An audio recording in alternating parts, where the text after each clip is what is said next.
I got footage of him saying Bismillah over the food. Did you ever feel he was receptive to da'wah? I did notice that whenever he encountered one of those big moments, he used to pray. And Allah knows a person's sincerity. I don't know. May Allah guide him. Wallahi, I be making dua if somebody walk past his cell and throw a Quran in that joint. People noticed that I had this ability to write songs. So I started off as a ghostwriter. I wrote some of the biggest records in bad boy history. We #1, #2 on the charts. How were you given da'wah? Me? Yeah. I wasn't looking for Islam. I kept getting exposed to Muslims. I went to Senegal to be Loon. Let's just say that. Somebody pointed out, yeah, these are like the first slave houses. It was just so much to process. He said, but 6 million never left the soil. They fought and they died right here. So I'm like, they must have been some real ninjas. He was like, nah, they were Muslim. He said they would not submit to no one other than Allah. I've never heard a story in my upbringing about someone who was willing to die for God. In that very moment, something changed. First Muslim I found, I asked him, how could I be Muslim? He looked at me like I was crazy. But then you did start seeking knowledge as well, right? I went to Egypt. I studied a couple Marakas. It's crazy because right when I got the knot off my tongue, I went to prison. Breaking news just in. Muslim entrepreneurs from all over the world are flying in to join this gang. The suspects are driving Lamborghinis and Ferraris, plotting their next $100 million business ventures. They're racing, praying, and networking their way to success, with celebrities and investors joining the ride. They're armed with iman and ambition, but the most shocking twist, every move is 100% halal. If this isn't stopped, their influence will only grow. Do not click the link below if you see ads for this retreat. They only allow 7- and 8-figure earners, and if you fill in the form at the link below, you might get access. What's discussed in the McLaren stays in the McLaren. Alhamdulillah wassalatu wassalamu ala rasulillah amma ba'd. Assalamu alaikum wa rahmatullahi wa barakatuh. Guys, welcome back to the Righteous and Rich podcast. Today we have with us our older brother Amir, previously known as Loon. Alhamdulillah. Assalamu alaikum. Well, very well. Jazakallah khair, Sheikh. Sheikh, what is it that I need to understand about your upbringing and your early years that helped shape you to become the man that you are today right now? It's a great question. I never had nobody really put it like that. The thing is, I grew up in New York. I grew up in Harlem. And I was raised by my grandparents. You know, my parents, they chose, to basically abandon the responsibility of raising me. And they chose a lifestyle that remains prevalent and widespread today, from their generation to this generation. And it's a lifestyle in the street. You know what I'm saying? My parents, they were part of an organization, and they made a very huge impact, in the streets of Harlem. And my grandmother... Both mom and dad? Both. No, they're alive. Yes. Well, my mother's alive. My father passed away recently. But as in both of them were part of this organization? Yeah, both. Okay. So both of my parents chose the street lifestyle, opposed to, raising me. But my grandparents, they took this initiative and raised me. And it gave me a very balanced life. Okay. So despite the environment that I lived in and everything that took place in that environment, I had a grandmother who had such an exemplary character that resonated throughout our whole community. And she was a pillar of the community. Okay. My grandmother was a beautician for over 50 years. Okay. So she had a business there, she did. So everyone knew her? Everyone knew her. Okay. Especially the girls, what I'm saying? She did their hair for, holidays, birthdays, whatever the case may be. And then my grandfather, he was like a Renaissance man. He was a man's man. What does Renaissance man mean?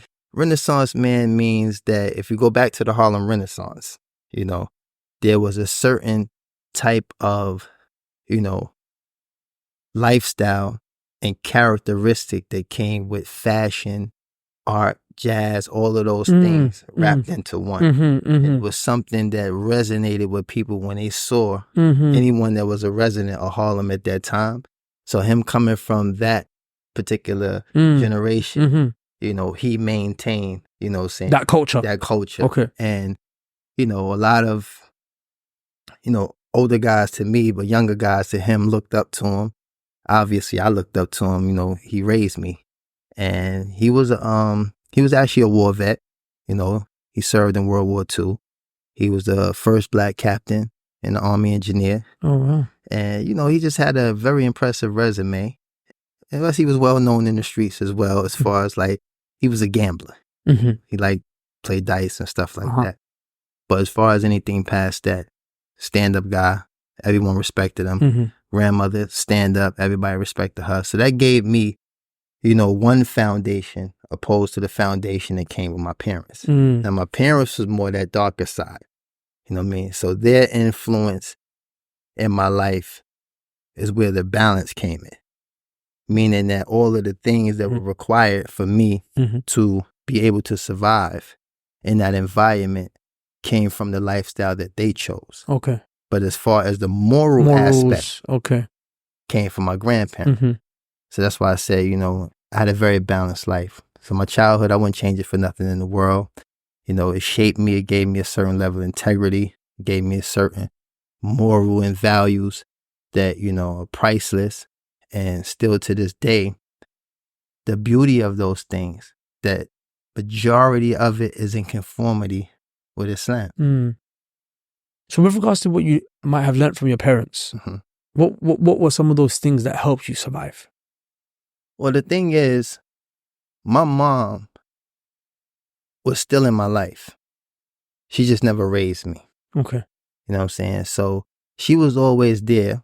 And our relationship grew more into like a brother-sisterhood type of thing. Like, she was more like my sister. Mm-hmm. My grandmother was my mother. You know what I'm saying? So as I got older into my adolescence and I started to fall into this environment and indulge in certain things that came with that environment, my mom became more of a friend/sister to me, to the point I even indulged in things with my mother. Mm-hmm. You know what I'm saying? We shared a lot of experiences together once I reached those adolescent years, going into like my early 20s. Mm-hmm. And the beautiful thing about the relationship with my mother and I is that everything that she chose opposed to the responsibility of raising me, and everything that she indulged in from that period of giving birth to me to me being in my, I want to say late teens, early 20s. I might have just reached 20. And, we had some mutual dealings at the time that almost resulted in me losing my life. And despite my mother having, drug addiction and things like that, she never put my life in jeopardy. So when this particular thing transpired, I knew at that point, me coming into this lifestyle with the intention of, kind of going in to pull my mother out. That was always my intention, regardless to the extent that I... You said that, you mean like the street lifestyle? Yeah. You would go in to try and bring her out? Yeah, that was the motivation. Uh-huh. You know what I'm saying? Because, everybody has their story of why they fell into the street. Mine, I didn't have to. My grandparents gave me options. They gave me choices. I went to some of the best schools in New York. You know what I'm saying? I excelled academically, so I don't have a broken home story. Mm-hmm.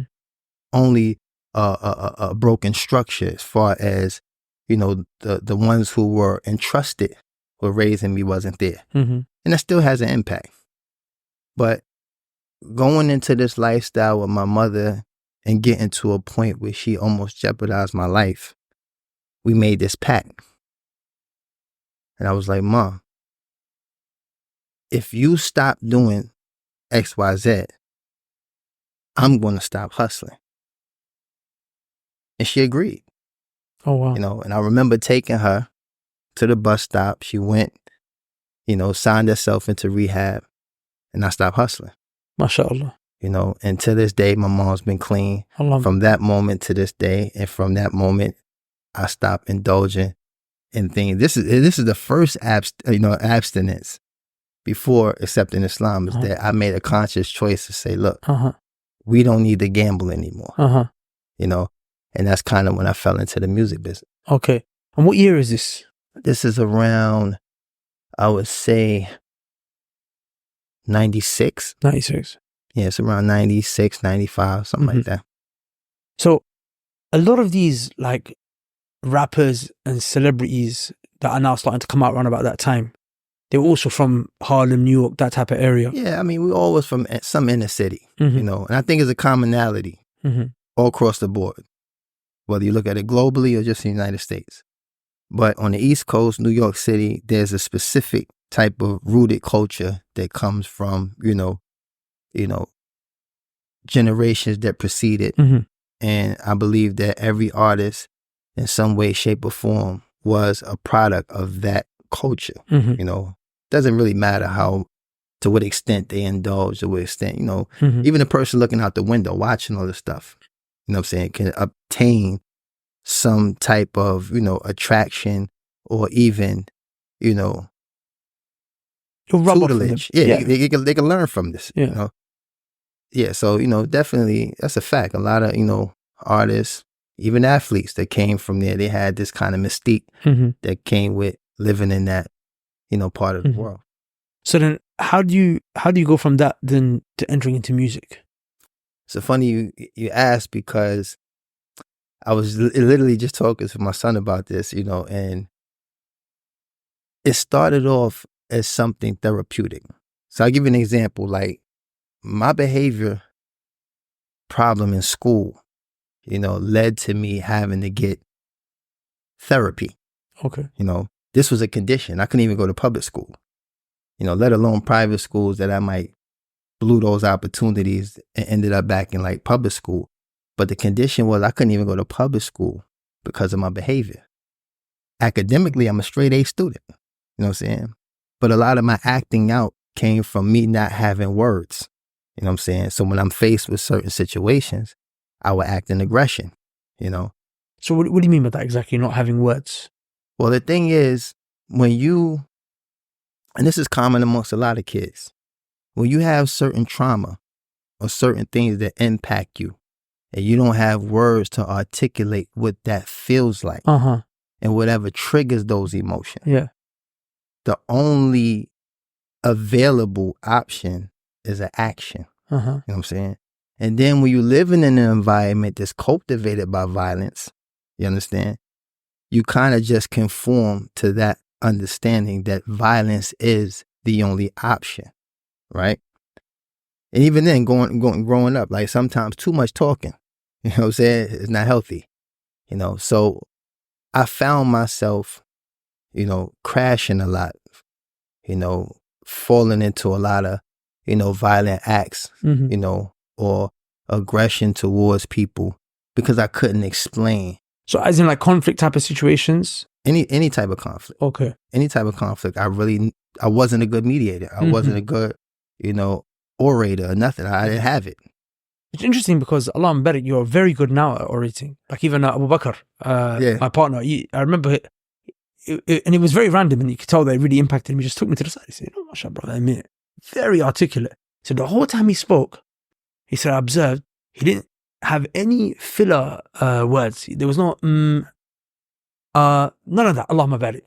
So how did you...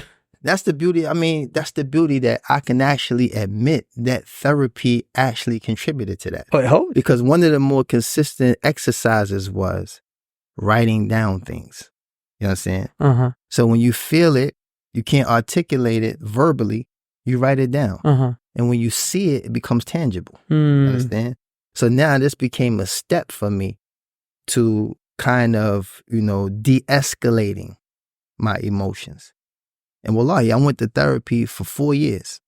For 4 years, every Monday and Thursday, I had to go to therapy after school. This was a condition. If I wasn't in it, they wasn't going to allow me to be in school.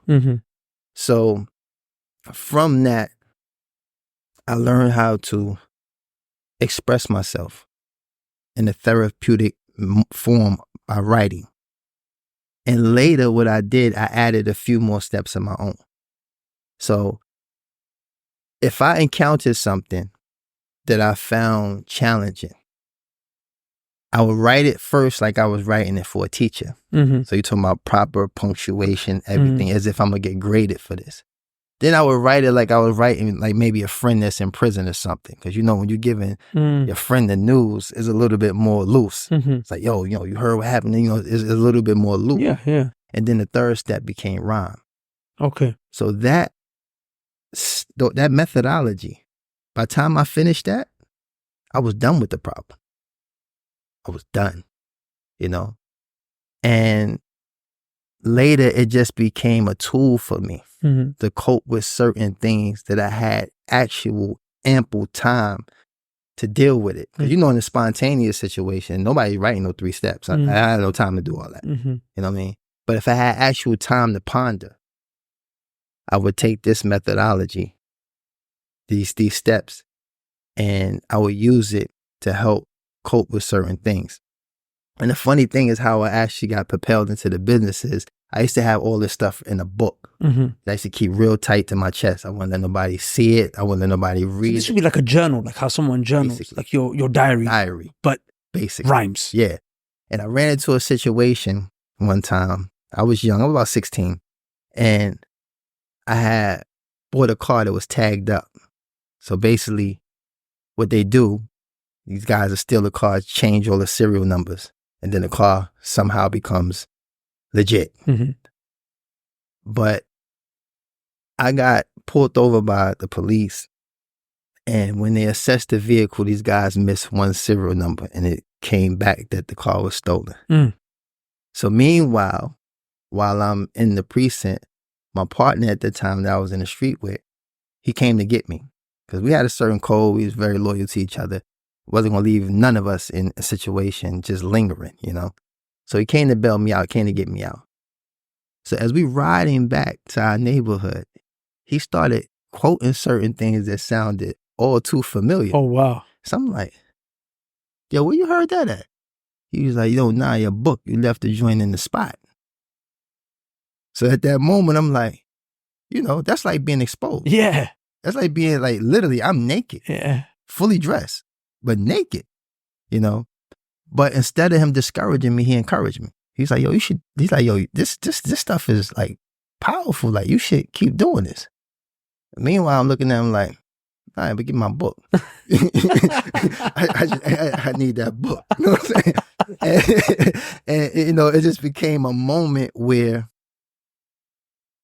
I didn't feel so, you know, covert or reclusive, yeah, you know what I'm saying, about the situation anymore. So now I started to openly express that I had this talent, I had this ability. And like I said, fast forward, when I got to that moment when me and my mom made that pact, I vowed from that point on, my only source of income or my only motivation was to make it that way. Okay, through music. Through music.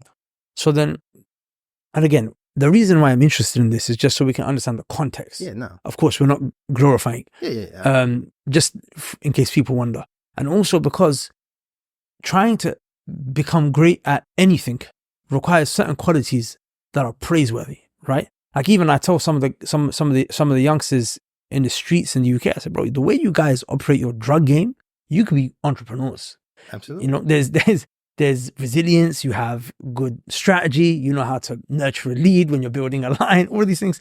So the reason we mention this is because anyone who's doing who's becoming proficient at anything, whether it's good or bad, requires certain qualities that in and within themselves are praiseworthy, which is why I'm interested in the journey. So okay, now you've left, you want to make music now. So what do you do? How do you become one of the best? How do you know, have your name in lights? A lot of work. I mean, it was times, you know, I spent maybe 17 hours in the studio eating cold pizza. You know what I'm saying? Like, really grinding. It was a lot of nights, you know what I'm saying, when I would come home. Because at the time, I had moved out to Queens, you know, with my, you know, then girlfriend, now wife. And so you've been with your family 29 years. Oh, my bad. Yeah, alhamdulillah. Inshallah, may Allah reward her abundantly. She's been through every phase of my life. Oh, wow. Every phase, from the streets to music to Islam, prison. Anything I've ever encountered, she's bore some of that burden with me. Allah, my bad. You know? So, you know, she was my rock. And she allowed me, with no pressure, to grow from zero. You gotta remember, I abstained from any and every other source I ever knew. You know what I'm saying? To maintain or obtain anything. So she didn't put no pressure on you with regards to bills, this, that, because that will make a person, I have to go get this money. No pressure whatsoever. And it was times that I would come from Manhattan and fall asleep on a train and end up way out in Long Island. You know, because the Long Island Railroad, it ran on a schedule versus the local train.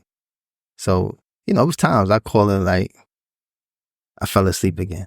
I'm way out in Southampton. The next train ain't coming to, you know what I'm saying? This was a part of my grind. Like, I was literally pushing myself beyond all kinds of physical, mental, and emotional limits, because not so much of my attachment to the actual music, it was more so about what it meant for me to be successful in that space. And what did it mean for you to be successful? It meant that I would be able to obtain some level of success without committing any crimes, without doing anything that would jeopardize me being present, not only in, you know, her life, but my son's life as well, you know?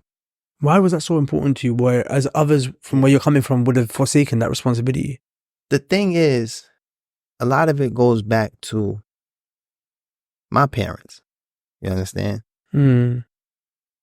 And the type of person I was, and because I was fortunate to know what love is, I was fortunate to know what it is to have people in your corner. Despite what transpired with my parents, I never wanted to repeat the cycle. I never wanted to be an absent father. For your own children? Yeah, for my own children. You know what I'm saying? So to abstain from the only way I know how to do it, you know what I'm saying? To take in consideration and incorporating a whole nother method that's contrary to what I know, the motivation was clear. I had to make it, and I had to be there for my family at the same time. And this was the only way I saw possible doing that. So you wanted things to be clean, legit? Had to be. It had to be, you know. Because it's crazy that I actually, before coming to this realization, and this is where, you know, Allahumma barak alayha, why this woman has such virtue, is because I actually did, you know, try to dabble at one point. And look, qadarullah. Dabble. Allah put, dabble meaning go back into the other old life. me. The old life, yes. Yeah. You know, I made an attempt, and it completely backfired and set me all the way back to where I remember her coming to visit me, you know, in a detained situation. Okay. And basically said what I was already telling myself. Like, I'm not going to be bringing my son here. I'm not going to, yeah, this is not what I'm going to be doing. And the thing is, most men will probably get belligerent. Yeah. You know, but for me, it was just a confirmation of what I was already telling myself. Mm. You know what I'm saying? And the fact that it wasn't said to me with any type of malicious intent, it was either you got a choice to be a part of this or not. Because I'm not going to be involved with this. And from that moment, you know what I'm saying, alongside the pact that I made, you know, that just whipped me back into that space where, you know what, this is the only way to do it. Assalamu alaikum. I know you're really into the podcast, but I wanted to just really let you know one more time about this Righteous Rides Business Mastermind Retreat that we got. I know you saw the little promo at the beginning. I'm going to give you another sneak peek of the one that we just had. If this doesn't have you ready to apply at the link below, then I don't know what we'll. Check this out, inshallah, and then hopefully we see you. Peace. أوصيكم بتقوى الله. Always fear Allah Azza wa Jal. And know that whoever fears Allah Azza wa Jal will absolutely, بإذنه Azza wa Jal, find success in this dunya and in the hereafter. We're going to be turning right up ahead, yeah? We're turning right up ahead. The drive up here was insane. After we're done talking business and money, and we're done talking deen, we're about to go in. I'm seeing people who are 5-10 steps in front of me. Where else would I find that? Nowhere, I'm telling you. ultimately, these are the three things that are going to help your business scale, right? Lead acquisition, operations, and team. And they're all interconnected. The networking, the people are here are serious, man. I already thought I had ambitious goals, but the last 24 hours has actually led me to think I need to go higher with my goals, go more ambitious, and really aim for that ceiling, you know, and break that ceiling. I'm ready to turn my business into a $1 billion business with Allah. I'm leaving this place literally having things figured out with Allah. Started my first business in 1991 in the Channel Islands of all places. But I work in sustainability, tech and innovation, luxury lifestyle, doing different products, I'm e-com. Really motivating and inspiring, so much so that towards midway, I wanted to get up and get to work. Talking about money, encouraging the money, doing all these event money, it's not about the money. It's about what you can do with the money. There's volleyball, there's basketball, obviously there's the beach, there's the private pool, and what happens on the island stays on the island. So, you know, it's going to be some serious conversations. So with that said, these missions that we're talking about, these great things that we want to accomplish, it's very possible and plausible that due to Allah's wisdom, you won't achieve that. Allah Azza wa Jal could change the course and the trajectory of your life. But if you had that intention and you died on that, you're successful. And we just want our brothers to just unleash these marketing bottlenecks and just scale their businesses so they can make that money and then do khair with it for the sake of Allah. To support each other, teach each other, learn from each other, collaborate. You need me to say any words that are not going to do this justice. The value that you get is priceless. if you missed out, you missed out. But there's always the next one, February 18th to the 20th, inshallah. I'll see you there. You know, we're going to come back into your relationship, inshallah, shortly, because I actually have some questions about that. I feel like there's a lot of lessons that can be taken, especially for those that are trying to get married now. And currently married. Or currently married. But the reason, the angle that I want to approach it though, and I want to give some time to this because I feel like it's so important. But the concept of behind every great man, there is a great woman. But a lot of our brothers are selling themselves short because they're going for women that aren't great.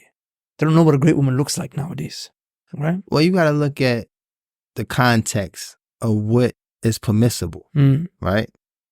We all know the famous hadith where the Prophet ﷺ mentions characteristics of, four women, right?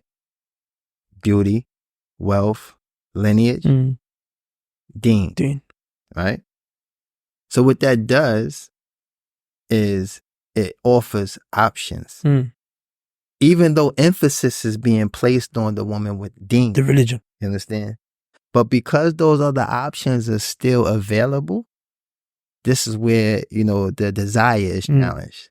You know what I'm saying? This is where the nafs is challenged because it's like, well, Prophet ﷺ said she could be beautiful. So I'm going to put that at the forefront. I think because I've been thinking about this a lot recently, but I think even when it comes to deen, it's so broad because you can find a sister who's practicing, she wears niqab, she's memorizing Quran, but she calls her man hell.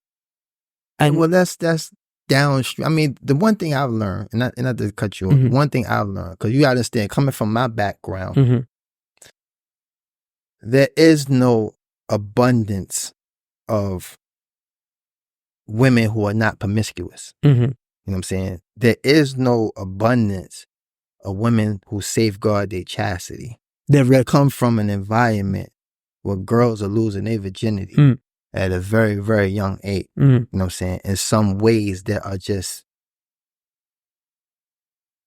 unsettling, to say the least, right? So now, what I've learned for a person like myself, being a revert, you know what I'm saying? Delving and indulging in a consistent lifestyle, you know what I'm saying? Consistent with sin and all of these things. You come into this religion, it's pure religion.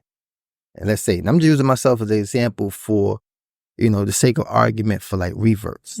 I can't really delve into what it's like to be born Muslim, finding someone compatible that shares that same commonality that you've never indulged in any illegal sexual acts or anything like that. But coming from a place where you have had these experiences and now you come into this pure religion and you meet a woman and you try to implement this understanding as hadith, deen becomes so broad. You know what I'm saying? It's so apparent that those things that you mentioned are not really even there. They're not even there. What I'm saying? Makes sense. And then this particular woman can have a upright upbringing and had, shelter, nurturing, cultivation, all of the things that are sound and according to her, deen. But there's nothing that can be taught when it comes to the affairs of the bed. Sahih? Because now, let's just speak on, reverse, so to say. We come from a place where you can actually deem it to be experience. You know what I'm saying? Even though we're taking this new course. So I think that even some cases, I'm not saying this is indefinite or general, but to just make the excuse from my understanding is that those things can be challenging for a woman that does have those, components. As in she has experience. She has no experience. She has no experience. All she has is these praiseworthy virtues that come with the religion. You're dealing with a man who's now treading this path. Who has got experience. Has got experience. Yes. So now what happens is, when you form this blessed union, there's an imbalance. Yeah, there's a big imbalance. Yeah. Big imbalance. Yeah, that makes sense. You understand? That makes sense. So, that's why I said I can't speak to, the born Muslim, parents involved. Everything is like, according most cases. Most cases, alhamdulillah. May Allah protect those who exceed these boundaries. But for most cases, they're dealing with a way more structured, all-inclusive, family involved, some flying in from other countries and all that to partake in this, preparation. Not even the union, just the preparation for it. You understand? Makes sense. Opposed to a lot of brothers, and I'm saying this because it's an experience that only I can relate to by stories I've heard and experienced myself, is that particular imbalance becomes such a challenge that it can alter all of those fundamental things that's been instilled in that woman to where she's operating on a whole different frequency. You understand? So no, I think this is from wisdom. Like even in the books of fiqh, the scholars discuss something called kafa'a, which is compatibility. Al-kafa'a. That, even being from certain echelons of society, you want, like even just on that level, like let's just say there's a super high class guy marrying a woman who's from the, and again, I'm not a classist or anything like that, but just, it's a reality. She may come from an environment that is challenging. Or vice versa. Or he comes from an environment that's challenging and she's from whatever. And the compatibility is not there. It's not there. Even on that level, they speak differently, manners are different and so on and so forth. But Sheikh, I want to hear what you think about this, because I would even go one layer deeper. Okay. Which is, when being involved in da'wah, of course, you obviously, mashallah, tabarakallah, before, I even started practicing when involved in da'wah, mashallah. You see what happens with these relationships with a lot of the shabab and so on and so forth.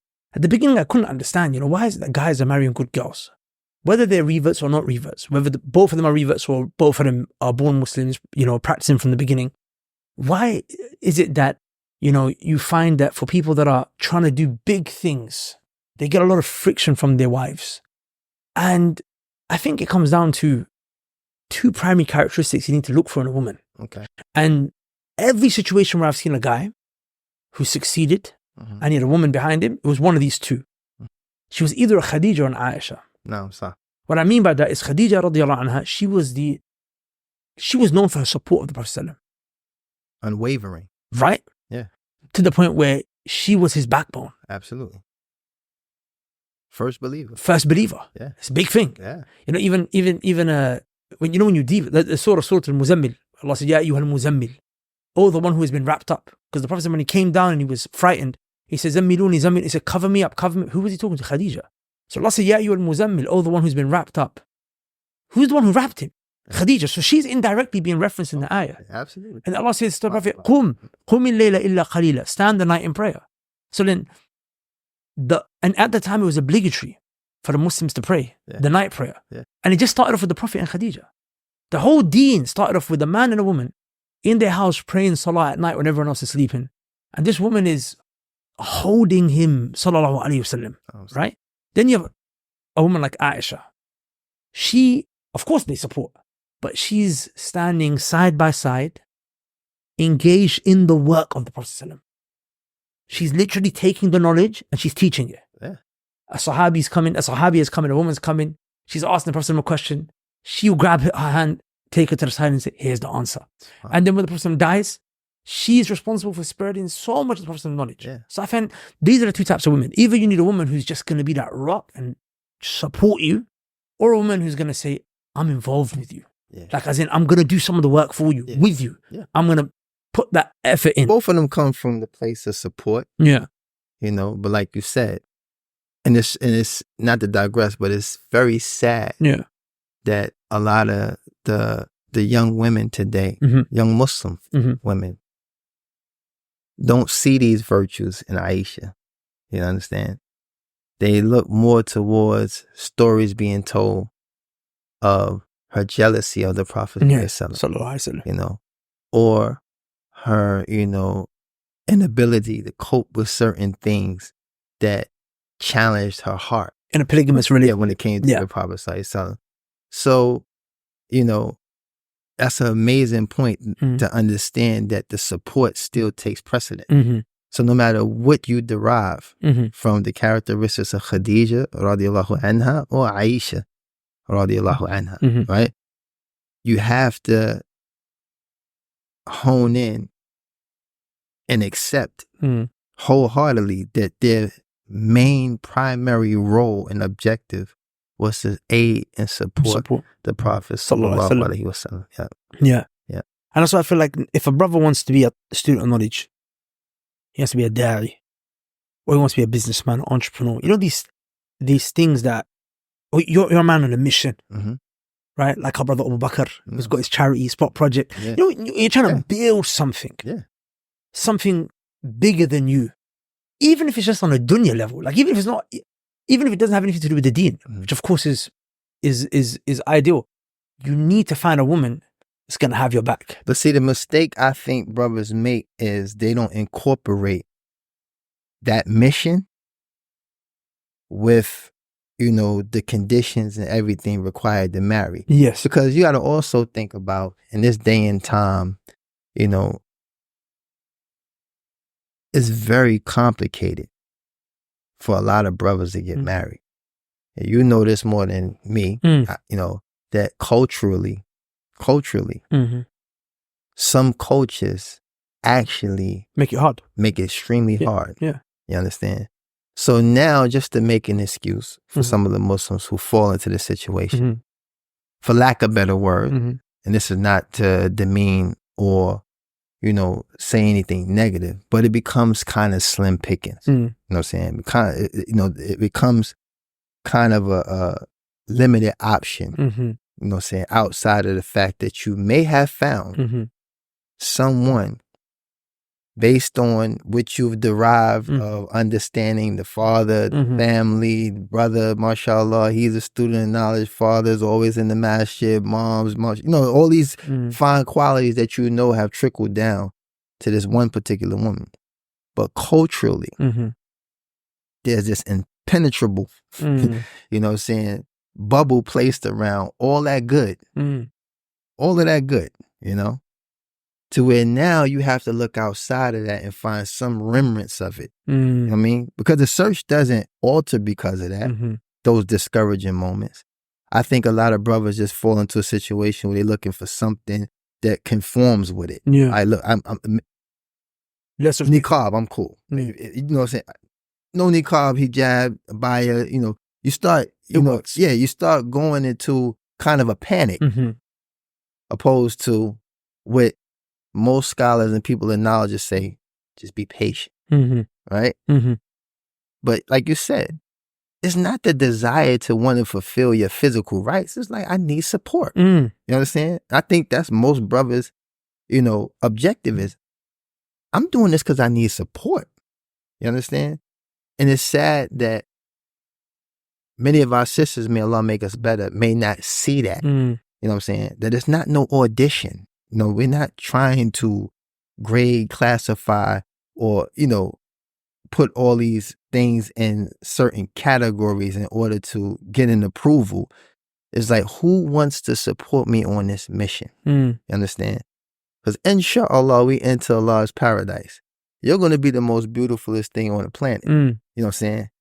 If there's some, mild deficiency in that, all those other qualities she may possess may just, with Ashraf. You know what I'm saying, create, a beauty that's not apparent. My sheikh actually said this to me once.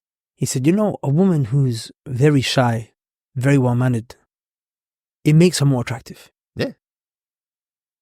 Like, as in, that is a woman that you would want to marry. Absolutely. And he meant in an appropriate setting, like marriage meeting, not that. But the sheikh was looking like that. But it's true. It's true because I feel like even in this day and age, men have been, or our brothers, men in general, have been made to feel like it's negative to want support, to the point where I didn't realize how much I needed my wife to support me until I let her support me. I didn't even let her support me for like 9 years. Yeah. Because in my mind I was like, no, I don't. Yeah, I'm a man. I'm getting to work. That's that pride. Yeah. Yeah, it's that male pride. And until you're like, you know what? That felt nice. Alhamdulillah. Thank you. Alhamdulillah. Yeah. That felt good. But I think if we acknowledge that and accept that as men, then maybe we might try to seek it. And then hopefully this, there's, as you mentioned, there's a lot of problems today. Well, society. You gotta look at our society. Yeah, our society is warped. Yeah. You know what I'm saying? And everything that's prevalent in our society is in direct opposition of Islam. And unfortunately, may Allah make us better. Many of the Muslims are affected by these societal type issues that take place in our communities, in our environments, so on and so forth. And what happens is it alters the pure intention to establish a union under the guise that first and foremost you're doing this for the sake of Allah subhanahu wa ta'ala. You try to implement the understanding of this union according to the sunnah of the Prophet sallallahu alaihi wasallam, and everything else that remains is that bonus that's strictly for you. It's all for you. You understand? So we go into that process backwards, right? I'm gonna search for me first. Gotta look this way, that way, gotta have all these things. Yeah. Now the sunnah becomes, perceived as a weapon now. Because I've heard claims of women say, oh, he's trying to weaponize the religion, all of us. Well, that's because you skipped. You went straight to this. Now when you try to, govern your situation or maybe admonish, maybe advise, any of those categories by utilizing the sunnah, it's not received well because that's not the foundation of how you built the union. And I mentioned this to people before about, whatever is the basis or foundation of any relationship. And I found this to be something general. I could be wrong. Allah knows best. But whatever the foundation in which you build your relationship on, whenever there's friction or challenges, you resort back to the asl. You resort back to what got you there. For example, let's say your relationship is based off lust, right? So now when you have challenges in your relationship, you resort back to what? Lust as in outside the relationship or with her? No, lust within the relationship. So even if you establish a union correctly, it was done for a lustful intention. You know what I'm saying? Because beauty can be perceived as a lustful intention, right? That's something that you desire. You can't make out deen and all those other virtues from that one thing if that's your only target. So now it becomes from a desire. That's not, we don't have to classify it as lust. But you went into it based on your desire, right? So now when you have friction and challenges, you're not going to Quran and Sunnah, right? You're resorting back to the thing that intrigued you the first place. You know what I'm saying? As in they would just go and have intimacy? Basically. Okay. You know what I'm saying? So now the toxicity of that only increases because now that's all you have. You're going back to that every time. So it's fight, you know what intercourse. Fight. Okay. Like what they call makeup love. Yeah, makeup. And that's unhealthy. Like I heard there's a term, they say they call it trauma bond. They call it like as in you traumatize with each other, but then you bond through intimacy and then you go back to it. It's like a repetitive cycle because you don't actually solve the problem. You just, it's Same like thing with financial stability, right? If a woman comes into a relationship, right, intending to be financially stable, man has this present today.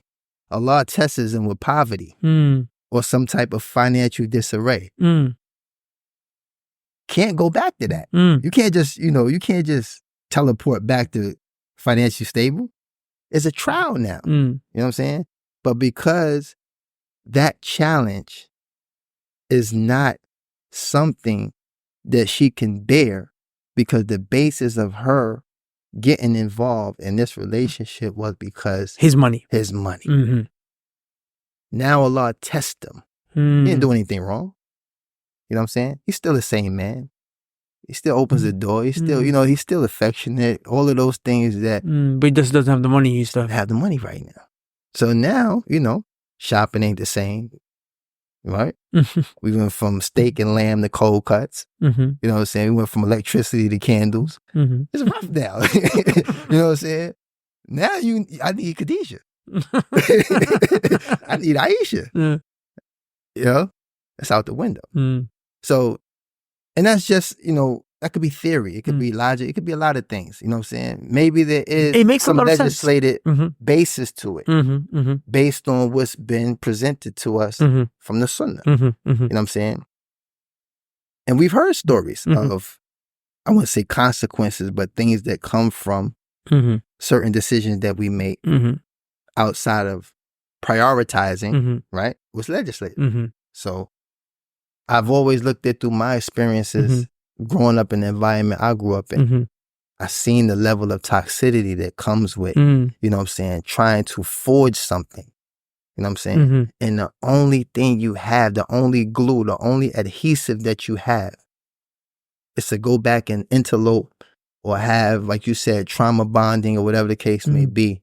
And it only gets worse. It only gets worse. I've seen the same situation with financial stability. You know what I'm saying? She can't bear it, she'll step out. And we're not talking about the Muslims. I'm talking about my experiences prior to Islam. So all of this is just incorporated in a human element, situation. These are human factors. I would never put this stain or this, this disconnect or, on a religion. It's just human beings. It's just human beings.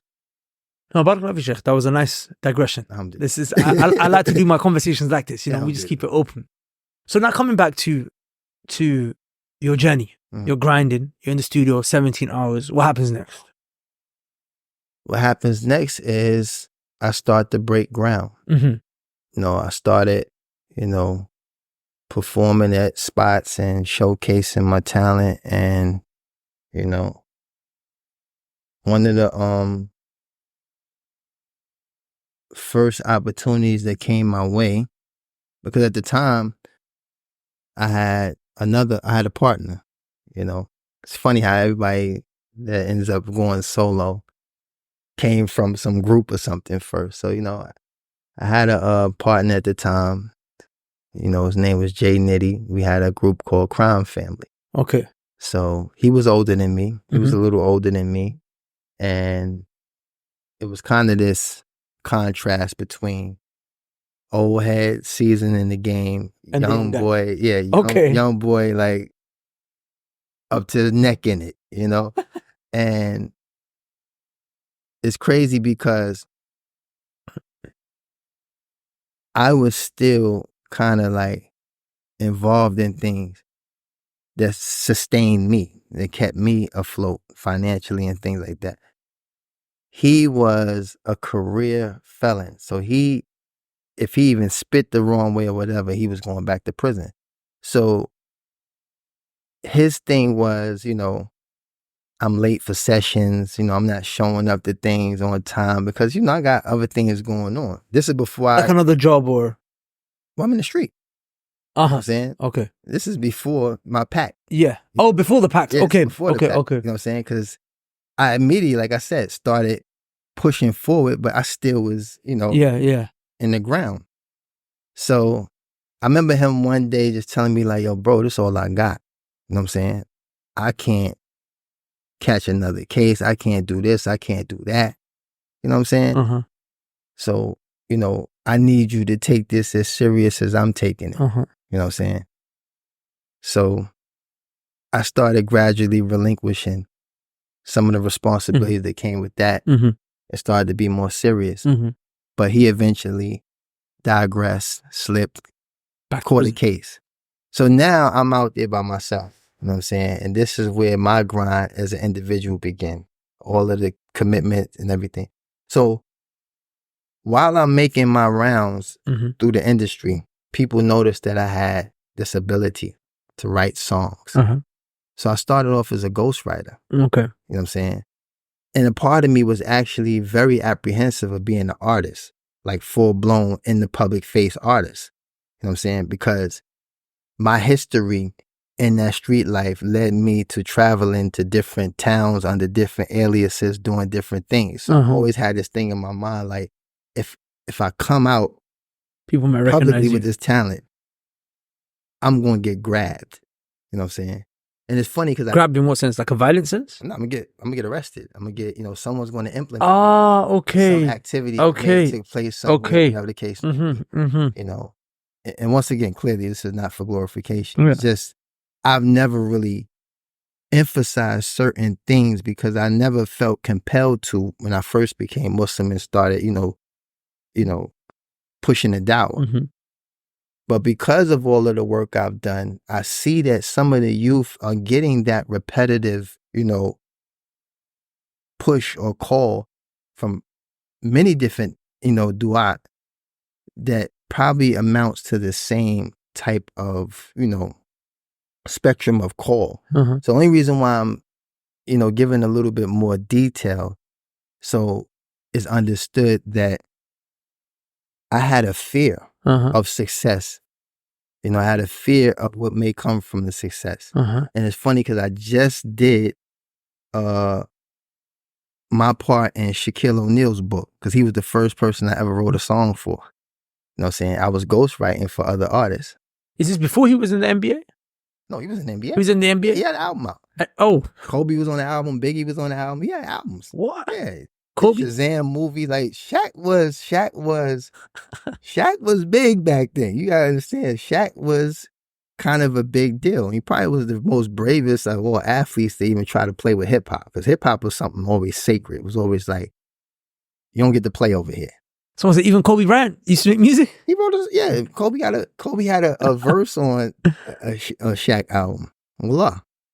So, you know, this was the first fruit I tasted from the labor of all of those. So at the time, Shaquille O'Neal was in the NBA. In the NBA. Playing for the Orlando Magics at the time. Okay. Yeah. So from where you're coming from, this is a big deal. Big deal. 7'1" big deal. Yeah. Size 23 big deal. 300 and something pound big deal. You know what I'm saying? Like, this was a moment for me. You know what I'm saying? And it's crazy because, you know, some people think they have the liberty to critique what they going to do or what they going to involve themselves with. For me, coming from my background, it was like, Sure. Absolutely. I don't care if it crash or burn, if it go, you know, whatever. It's just, it was me, like I said, being able to taste the fruit of labor, being able to enjoy in some type of residual, tangible evidence that I am on the right path, you know, and from that point, I started ghostwriting before I became an artist. You know what I'm saying? I ghost wrote for Puff on the Forever album. I was a ghostwriter. So who are some other artists that you ghostwritten for? Harlem World Group. You know what I'm saying? We did Ghost wrote for Mario Winans. Oh, really? Wanna Know, which was a really big record. As in, you wrote that? Co-wrote it.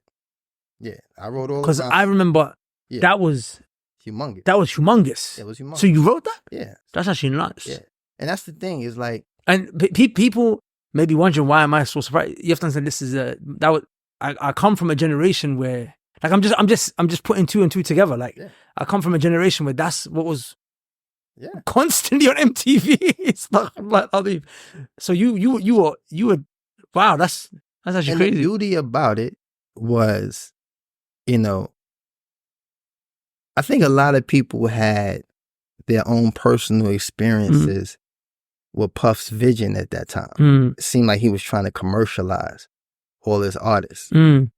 But for me, coming from my background, you know what I'm saying? Wallahi, I looked at it as an alibi. You know what I'm saying? Because I am still who I am. But my album is in Walmart with no parental sticker on it. You know what I'm saying? My album is clean. You know what I'm saying? I'm doing Nickelodeon. I'm touring with Britney Spears and NSYNC. You understand? So all the guys with the hoodies and all of the bang, bang, bang, I never see them. We don't meet at the same time. Okay. So, like, people don't understand to be a person who's really a product of a real harsh reality. But then, you know, that requires a lot of foresight, because I can imagine coming from the background that you're coming from, going commercial, someone might look down on that. Nah, but the thing is, when your reputation and your integrity and all of those things are solidified where you come from, I don't have to audition for Harlem. You know they already know. I got generations of it. You know what I'm saying? I got generations of it. My grandfather having friendship with Bumpy Johnson, my mother and my father running with Nicky Barnes, me growing, like, I came from generation of reputable people and my family having direct either association, affiliation, or relationship with these powerful entities. You know what I'm saying? So it's just like anybody, even like where we live, you know what I'm saying? The UAE, you have families who have regal status and it trickles down. The kids incorporate and learn this regal status. They spend enough time around their fathers, they'll learn how to run a whole country. Like, you know what I'm saying? So it's like, I just had the same exposure from a different angle. So now I can appreciate this man's vision, because his vision is saying, you ain't got to go to jail. You know what I'm saying? You ain't got to put yourself in a situation where you're actually, you know, inviting problems. You know what I'm saying? No, it makes complete sense. In the sense, it's like, yo, I'm with NSYNC, bro. I'm not on the streets. Bro, listen. It's crazy because I remember I took my kids to an Usher concert one time, you know? And this is wild because they was young, Chris Brown backstage skateboarding and all that. It was just like the most coolest environment. This is an Usher concert. You understand? I'm not taking them to see, you know, whoever that's contrary to them. You know what I mean? I'm not taking my kids to like a Mobb Deep concert or something like that. Even though these are guys I like and appreciate. You know what I'm saying? But my choice and involvement in that industry offered me an opportunity to extend, you know what I'm saying, certain courtesies, not just to my peers, but my actually family can, you know, be a part of some of this stuff. You understand? I'm not out there calling women bees and hoes, and I'm not doing none of this stuff. You know what I'm saying? So I'm being received for putting forth the best part of myself at that time. You understand? That's the best example of who I was at that time. Was that I was raised, you know, by a black grandmother. I was, you know, raised in a family of strong women. You understand? So who am I? What example am I getting from my family, you know what I'm saying, to degrade and demean women when I'm not surrounded by none of them? I don't know none of that. You know what I'm saying? And whatever's going on in my community, I'm not fixated on that. I see the ones that, you know what I'm saying, fall short, characterized and all of that type of stuff. But that's not my, you know, that's not my circumference. know what I'm saying? That's not what I'm around on a day-to-day. In my immediate proximity. So I can only reflect on, you know, what's going on in my life. So it made sense to follow that path, to follow that vision. You know what I'm saying? And, you know, the rest is history. So how did you end up from writing for Shaq, and then Bad Boy Records? Very interesting story is that I had signed a deal with Arista Records. At the time, it was the parent company for Bad Boy Records. Okay. Understand? So I was the first rap artist that Clive Davis ever signed, you know? And right when I was starting to get into the project, Clive up and left and formed J Records. Then L.A. Reid came as the new, you know, CEO of Arista Records. Okay. So now at that time, you know,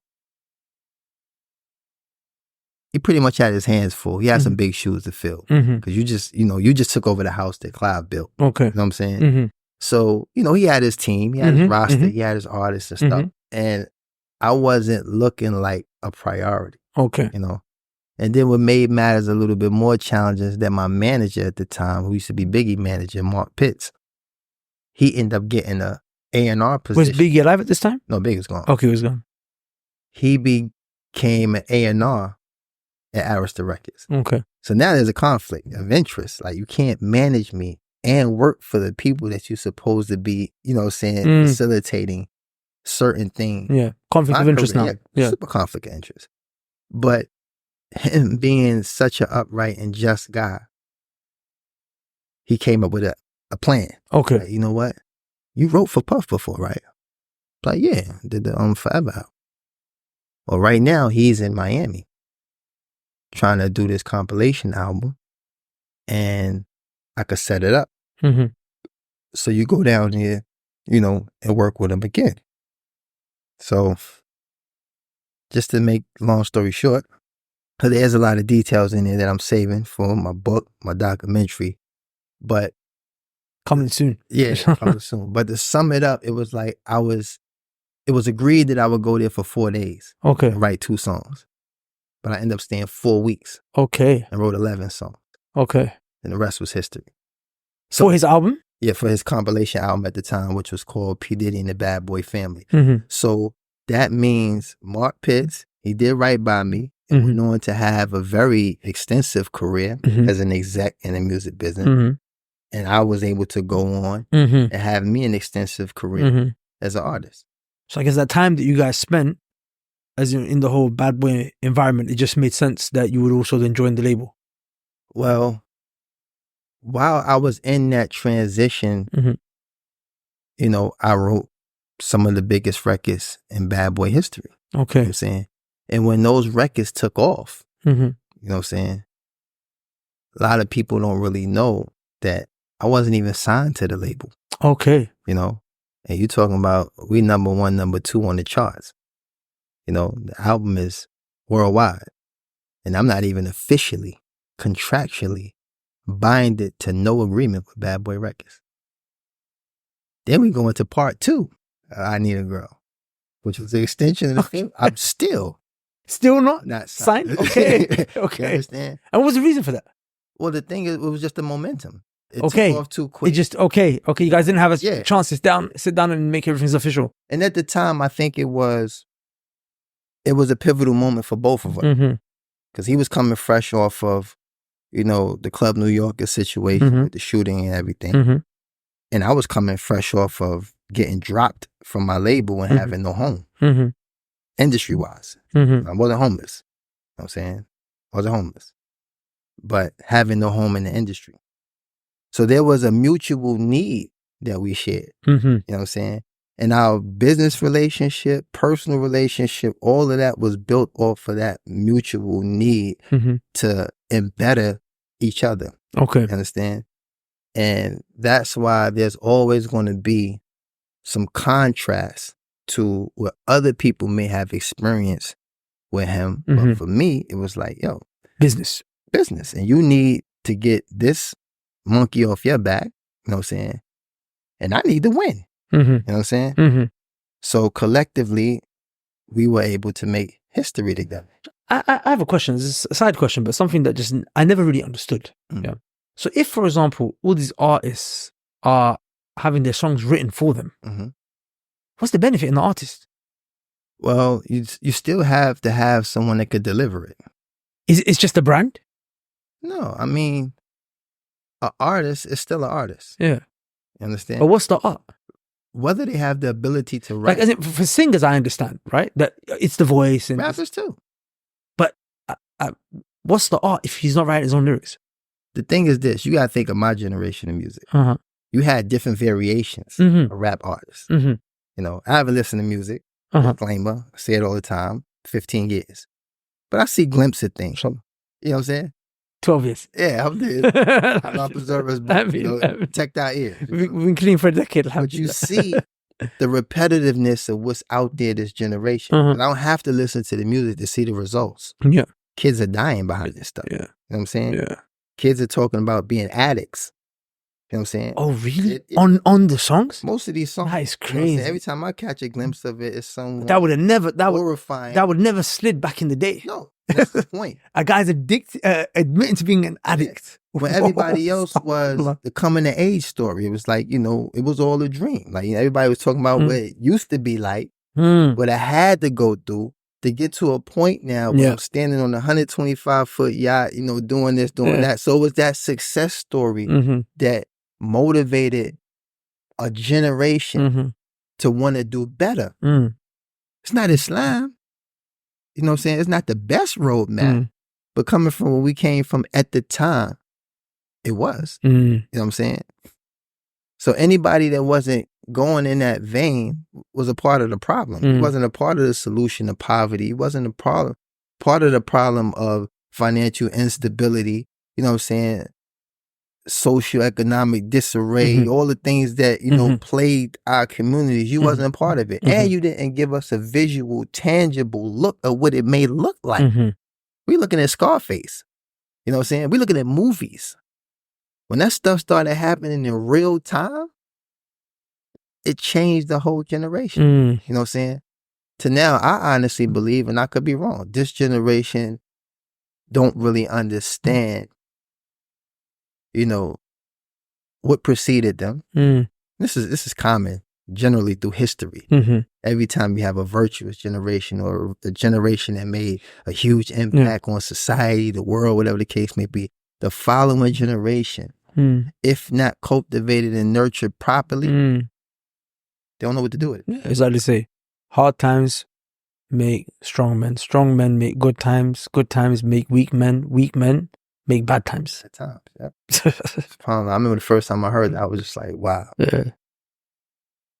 Couldn't say it better. Yeah. So Sheikh, this time now, what does life look like now that you're writing for these artists, making money? Like what does that lifestyle look like? Then, yeah. Wow. Then, because like you said, momentum. It's almost like it was overnight. Yeah, but what made it surreal is the blood, sweat, and tears. You understand? Because if you're accustomed to being a part of a people, just in general, African American, there's no way I can change that. I can't change what comes with that. You understand? But that, you know, diverse situation, you're accustomed to people working in vain. Meaning never getting the opportunity to taste the fruits of your labor. Okay. Understand? Just diminishing returns. Okay, working but never really seeing results. Always see one hope, a ray of light in our community. Oh, he gonna make it to the NBA. He don't make it. Now he's one of the biggest drug dealers in the neighborhood. Or he don't make it. Now he's a dead, you know what I'm saying, prospect who overdosed on drugs. Well, he didn't make it. They didn't pick him. He didn't make it. But he played overseas. You know what I'm saying? We had to take some of those things as small victories because the hopelessness that come with, you know what I'm saying, our communities every single time we see some prospect or someone who's in position to excel get stripped. So it became surreal for me that this was actually happening. Okay. So I'm not tranquilized by the money and all of the accolades. I'm still processing. You know, this is happening. You know what I mean? But at the same time, I kept my work mentality. I kept my you know, that it's still work, got to be done. We don't get to pull over and park right now. You know what I'm saying? We was driving a hoopty. We got a different engine now. The car's moving faster. You know what I'm saying? And there's no way to jump out this car at this speed because you're going to tumble about 17 times. You're going to rip all the skin off your body. You're just going to look crazy. So you have to stay the course. So when all of this stuff is happening, they're all distractions that come with success. But a lot of people don't read it that way. You know what I'm saying? They don't look at it like it's a distraction from success. It's easy to say it's a part of it. Yeah, it is a part of it. You know what I'm saying? It's something that comes with it. But to maintain success, you have to look at all of those things around it as a distraction. They're not there to keep you successful. You know what I'm saying? So that's trauma. That's trauma, especially for somebody who's not secure with themselves. Understand? You weren't secure? I was super secure. Okay. I knew who I was. But it's because of that reason you were able to. Because of that reason, I was able to endure, process, maximize, and thrive. Where someone else would get caught up. Someone else would get caught women, up alcohol, partying, status. You might have been Poindexter, Bartholomew III, tape on the middle of your glasses, whatever it is. You were just the exact opposite of, you know, super MC fly than everybody now. You know what I'm saying? You have to cope with the transition first. You know what I'm saying? Then you have to learn how to navigate with this newfound identity. You know what I'm saying? But if you come into a situation already who you are, you know what I'm saying? These things are easier to process and understand. But if you don't know who you are, that's the story that we always hear about where are they now? You know what I'm saying? The where are they now story. You know? So, you know. And I'm not generalizing it. I'm just saying that from my experience and what I've seen consistent is that when that moment hits, it could very much be a joyride. It could be really like the means to an end. Or it could be a means to growing and continuously evolving as a person, as an artist, as whatever else, you know what I'm saying? But, you know, for me, I was comfortable in my skin. I knew who I was. I knew my background. I knew the people who, you know, helped shape my life. You know, they were included in my motivation. I didn't need to, you know, outsource and find an identity that I can morph into and forget about who I was. You know, some people want to erase their past. Somebody just, I want to be this guy. I don't want to be him. He had no fun. You know what I'm saying? People go in pocket every day, take his lunch money, you know what I'm saying? Yeah. So you're saying it's an act? I mean, it's entertainment. It's entertainment, okay. Because you got to look at how it's received. You know what I'm saying? And it's funny, I was having this conversation also with my son. It's like, what we put out there is how you receive. You know what I'm saying? You don't have time to give everybody else a detailed and depth depiction of who you are. What you put out there is who you are, right? So like me and you talked before, your humble beginnings, like you said, when you started practicing, your zeal and love for the dawah, you know what I'm saying, made you take a crack at it. From just aligning yourself with your effort and putting the banner on it. You know what I'm saying? That was inclusive. You know, I'm pushing dawah. I'm the dawah man, right? But then alhamdulillah, like I told you, you know what I'm saying? I told you, like, you know, I wasn't around for it. I was in prison. I don't know nothing about that. I know Imran.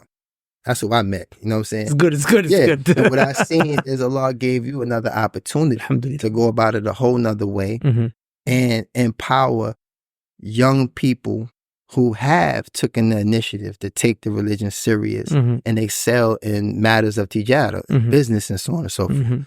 So, alhamdulillah, may Allah, what I'm saying, reward you for all your previous good, your good you do now, and may He forgive you for whatever shortcomings and flaws that may have, transpired, because we human.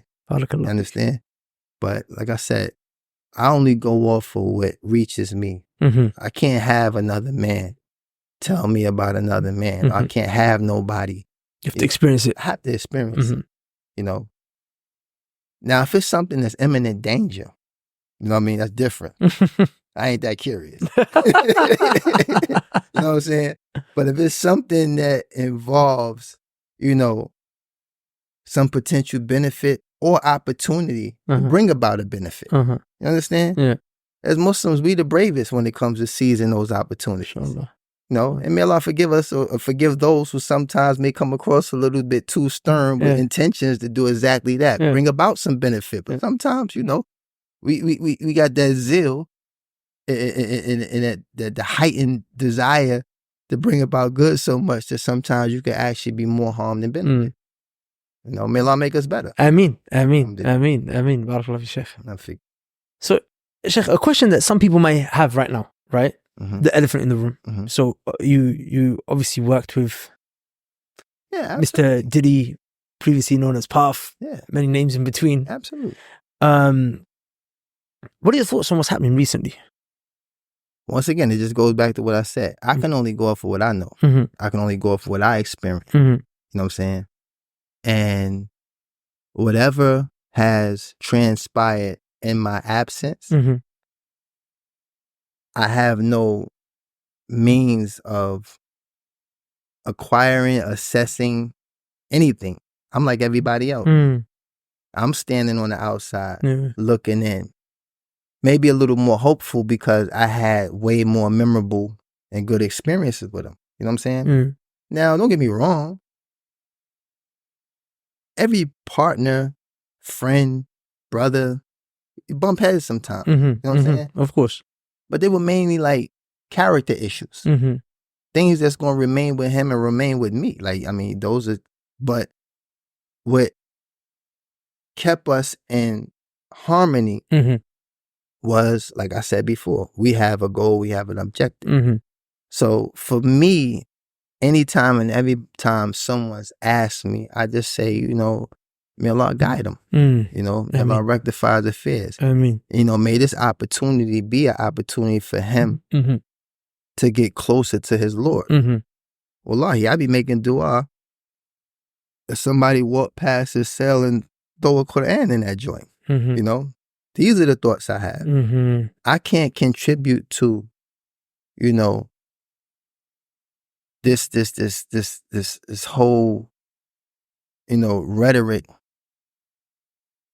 for lack of a better word, the circus revolved around these things. Because one, I just came out of an environment like that. You understand? I had to be away from my family for 9 years. You know what I'm saying? For me having little to almost none involvement in the conspiracy that was placed on me. Now it's not to the same magnitude of what he's experiencing. You know what I'm saying? But it is what it is. I had co-conspirators I didn't even know. Oh, wow. Yeah. That I didn't care to challenge because I know how the federal government works. They have a 96 or 97% conviction rate. Oh, really? Absolutely. So your chances of bucking that system could very much destroy you. Okay.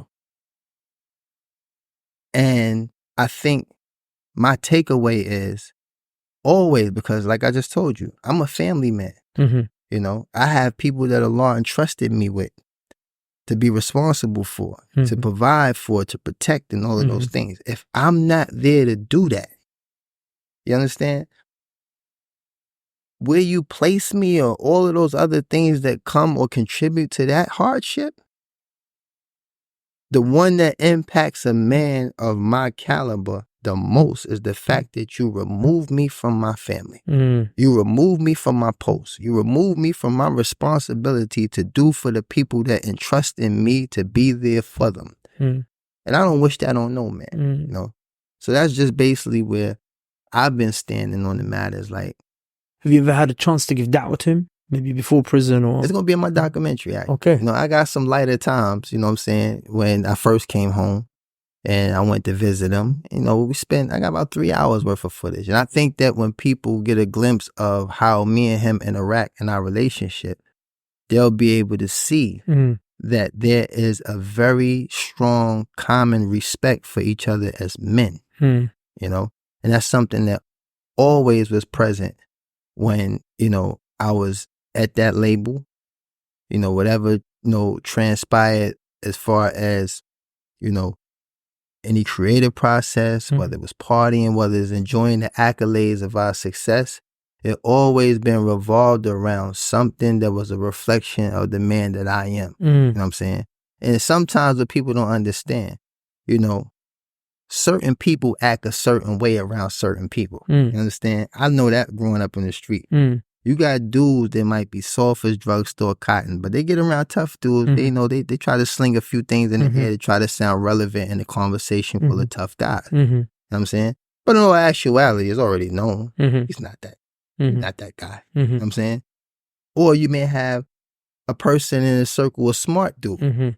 Right? Now they want to exercise their vernacular and sound all, you know, say, now they pulling out all the 13 letter words. And just, you know, even though it might be all over the place, but it's kind of flowing. Yeah. That's instinctively he trying to be relevant in a space where there's smart people. You know what I'm saying? So I've never had to compromise my integrity of who I am to be around him or nobody. You know what I'm saying? Because that's the thing with me. I'm not here to just single out one individual impactful in the music business. That's almost ensembles of guys who made an impact, ensembles of guys who had influence, ensembles of guys who had, you know, companies, you know, conglomerates, entourages. I mean, it's just a part of what that is. So for me, like I said in closing, did you ever feel he was receptive to da'wah when you were speaking with him? One thing I did know about him is before every show, he used to pray. You know what I'm saying? Because even with all the success, he still kind of had butterflies. Like I didn't understand it. Because my confidence level was like, I'm out there being who I am. So I don't feel like I need to make preparations or none of that. You know what I'm saying? At the time, it was like, I could just take a little toke, a little sip, and show was on. You know what I mean? But I did notice that whenever he encountered one of those big moments, you know, at the time, you know, Badoon Islam, you know, Ghairul Islam, they would all hold hands and, you know, he would be thankful and grateful. Oh, really? Yeah, he would do it all the time. So I looked at that as, and Allah knows a person's sincerity. I don't know. At the time, I really didn't know. I really didn't, honestly, to be honest, I really didn't care. You know what I'm saying? It was like, it was work for me. I'm about to go on that stage, you know what I'm saying, and pay for this house, and pay for this, you know what I'm saying, do these things that I'm responsible for. I don't need all this. I don't need all this preparation, you know what I'm saying? But it was something that he made, you know, consistent. So, you know, when I did visit him, you know, I got footage of him saying Bismillah over the food. Oh, really? Oh, yeah. I mean, it's like, it's going to be, and I don't want to let the cat out the bag, but like I said, so many people who, you know, instinctively get lumped into situations. You know what I'm saying? It's almost like your characteristic, your existence is non-existence. When you around someone who has such a overshadowing, overtowering, you know, presence and personality, people kind of just make everything underneath that an extension of that, you know? And it takes some personal experiences and approaches to see that, okay, wow, there's some different guys around. I would have never known. You know, like look at the brother Khabib. I would think that anybody around Khabib know how to fight. Period. I don't think there's nobody around, you know what I'm saying, Khabib, Hafidullah, may Allah preserve him, that don't know how to fight. You know what I'm saying? I've seen nothing but countless footage of everybody around him. They all know how to slam somebody, say knee you in your face and all that. You know what I'm saying? So it's like, but do they all have the same personality as him? No. No. Do they all have the same, connection? Yeah, most of them are Muslim. Alhamdulillah. You know what I'm saying? They share a commonality in their faith. You know what I'm saying? And their resilience and their, their ability to be adamant in professing that. You know?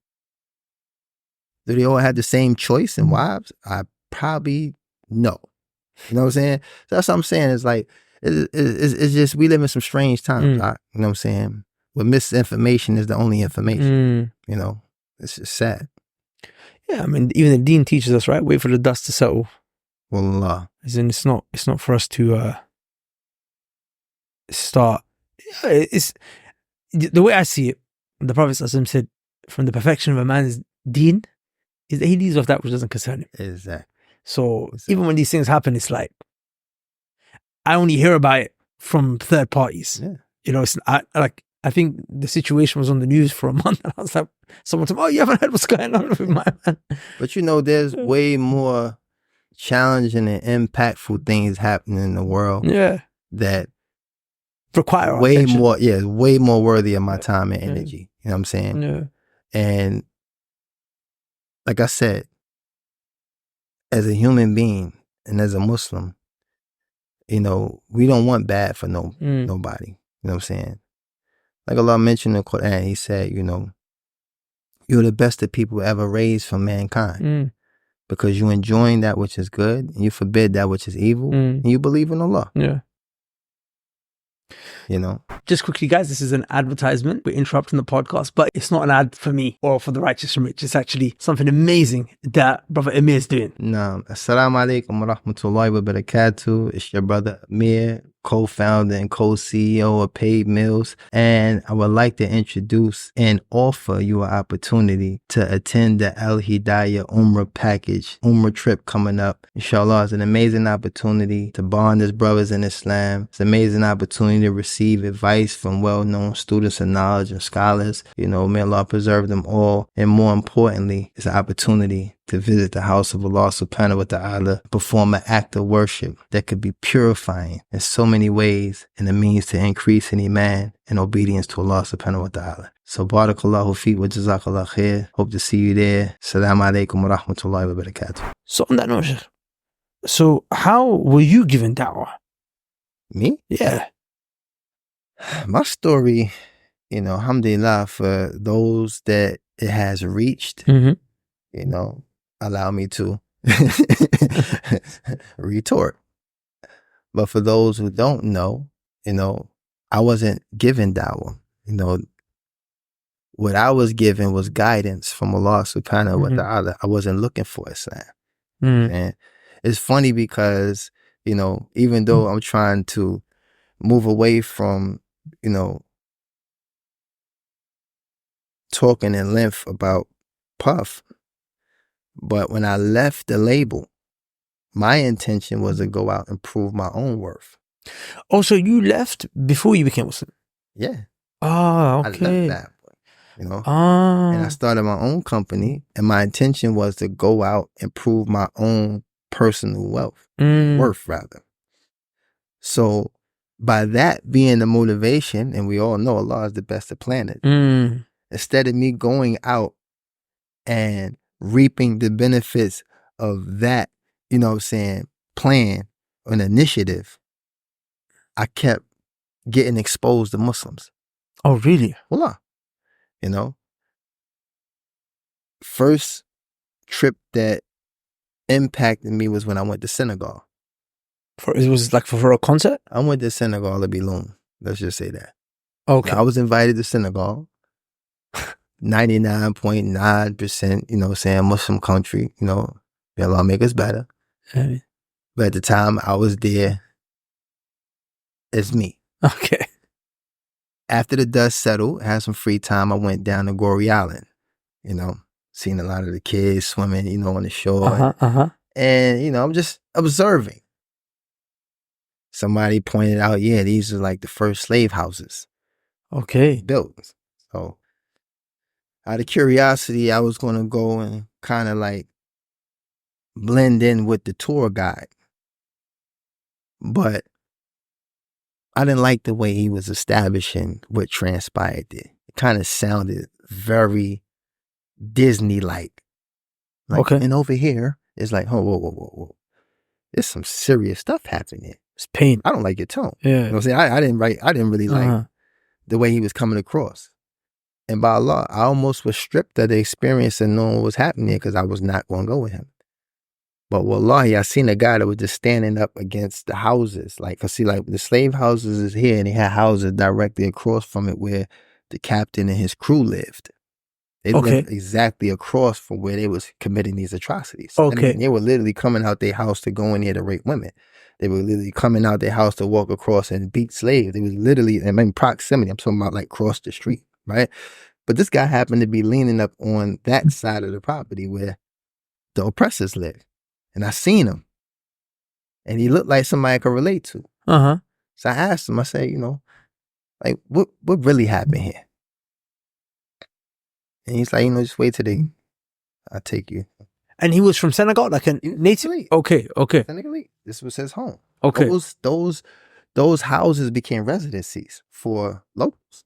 So, one second, so you just looked at him and thought, Allah put that man there. Okay, I can just relate to this. Yeah, Allah put that man there. You know okay. Because this guy had like a white button-up shirt. Like I said, he looked like a car driver, limo driver or something. He looked like somebody that can explain that pain. Yeah. You know what I'm saying? This guy here looked like he was a product of it. You know what I'm saying? Okay. He was someone who has direct descendants. Okay. Connected to that. Okay. So he took me and showed me everything. Yeah, this is where they used to put the men. They put the women here. They put the children here. They used to do this, and that. They used to fatten them up so they would be like 20, I think he said 26 kilos. So they'd be having enough weight to take the 6 month or the 3 month trip cross over the Atlantic. When he was telling me this, you know what I'm saying? It was just so much to process. You know what I'm saying? But he got to a pivotal point where he kind of remedied all of the things and emotions I was gathering from just the atrocities. He actually showed me an area where it was like a storage. It looked like a storage spot in a house. You know how like a small opening and then it kind of goes into a slant all the way to the back? Yeah. That was what was considered today solitary confinement. So they were stuffing guys in there, boiling them up for going and sitting there. You know what I'm saying? And I did collectively a little over a year in solitary confinement. So I'm looking at that at the time, never having the experience of what that entails. You know what I'm saying? So he showed me all that. So yeah, the ones that was rebellious, you know, they used to put them in here and this and that. So he's explaining the whole system that they put in place. And he said, here, see that? That's the door, no return. So you just see light at a door. And it used to be a plank there where they would take them and walk them to the ship. And all of them, it was etched in their head that this whole process of doing all this was to get to the door, no return. You know, and it's the same bullpen therapy. We call it bullpen therapy in America. The same process that they use psychologically to make you just want to get to court and just plea out. Like, whatever, I had enough. You moved me from this cell to this cell. You did this to this cell. So all I want to do is go through that door, get in front of my judge and get judged. I don't even want to fight no more. You know what I'm saying? So it was a psychological process. So they just want to get on the ship. They just want to get on the ship. You know what I'm saying? So when he said this to me, that was like the lowest point. It was just like, it's almost at the brink of just saying, just stop. Just don't even say no more. Just stop. But then, like I said, he remedied it when he told me, like, you know, I think he said 60 million. He said a large, vast amount of people passed through here. That one door. He said, but 6 million never left the soil. They fought and they died right here. So for me, you know, and in this emotional state, you know, the hood came out of me. So I'm like, they must have been some real ninjas. You know, I use a different word, you know, stuff for a lot of them. Yeah. Like, oh yeah? Like, you know, it's almost like, you know, if it was a tear, I was going to wipe it and get encouraged. Like, yeah, 6 million? Cause I need to hear something like that. This is just, this just didn't happen and nobody fought. Nobody did nothing. You know what I'm saying? I'm from the street. You know what I'm saying? You can't even pass gas around somebody without getting stabbed or shot. You know what I'm saying? So when he started talking about, but 6 million never left the soil. They fought and they died right here. So I'm like, they must have been some real ninjas. He was like, nah, they were Muslim. So what do you mean? He said they would not submit to no one other than Allah. Allah. And they fought and they died. So from that trip, I was stripped of nationalism. I didn't care about the first black man that did anything. Because these were the things that we held on to. First black man that made the shoe. The first black man that did this. The first black man that really made electricity. In America. Yeah, America. Because for us being stripped, you know what I'm saying? That's like the pride. That's the in pride. terms of your identity that you're able to hold on to. When he told me this, I've never heard a story of somebody dying for God. Oh, wow. It was always about this. Dying because of the color of your skin. Fighting because of the color of your skin. Rebelling because of the color of your skin. Enduring because of the color of your skin. I've never heard a story in my upbringing about someone who was willing to die for God. Wow. Even through my Christian background, I never heard a single Christian ready to die. You know what I'm saying? Never wanted to, you know, have their bodies put on that cross. I ain't never heard that. That level of integrity and strength from no one. So when he said that to me, game changer. So now fast forward, my second experience was in Kazakhstan. You know, me and Mario Wines, we went out there. We was a guest, you know, president and all this type of stuff. We got the royal treatment and red carpet treatment and so on and so forth. So on the last day of the show, I remember just chilling backstage, smoking. And, you know, I asked the, you know, the host, like, let me ask you a question. Like, you know, like when you see somebody, how you say what's up? Well, you know, I want to pick up a little language. Yeah. He said, Salam alaikum. That's what they said there in Senegal. No, that's what the Muslims say, period. Okay. Even the ones I'm exposed to in America. Okay. You know, we got West Africans, we got Yemenis, we got Pakistani. I didn't even know they had descendants of Mongolians. You know what I'm saying? Because I was big on social studies and history in school. So I'm knowing that they come from Mongolians. Yeah, yeah. He said, Salam alaikum. I'm expecting a whole nother language. Got my ears ready and everything. Like, say it one time so in case I see another Mongolian, I know what to say. I said, Salam alaikum. So from that point, it was like, whoa. So now that showed me the diversity of Islam. Okay. And last but not least, full circle. I'm a resident in the UAE. I visited the UAE. You know, first time was 2005. You know, came to perform as Loon. Second time, 2008. Came as Loon and left as Amir. You know, because my depiction of the Arabs was what I experienced in New York. Yeah. Yemenis, tough as nails. You know, go to their store, they got a picture of 5-year-old with an AK, little hook knife and all that. He's 5'2", standing on the crate behind the counter, talking big cash. I'm talking about cash, you know what I'm saying? He talking big talk. No, you ain't 6'3". No, when you get off that crate, you know what I'm saying? You every bit of 5'4". You know what I'm saying? But it was like, this was what we knew. The West Africans had the, you know, the car taxi services. Senegalese, Gambian, all of them, you know, Cote d'Ivoire. Then you have the Pakistanis, pharmacists. That's what we know.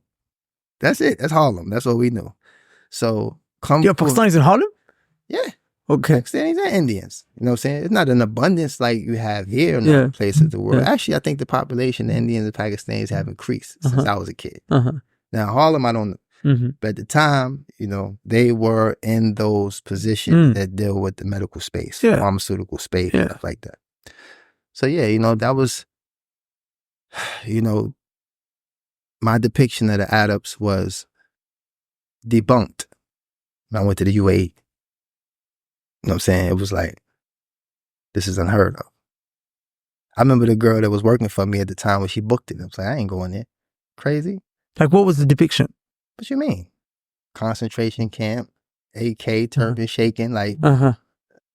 I'm not going there.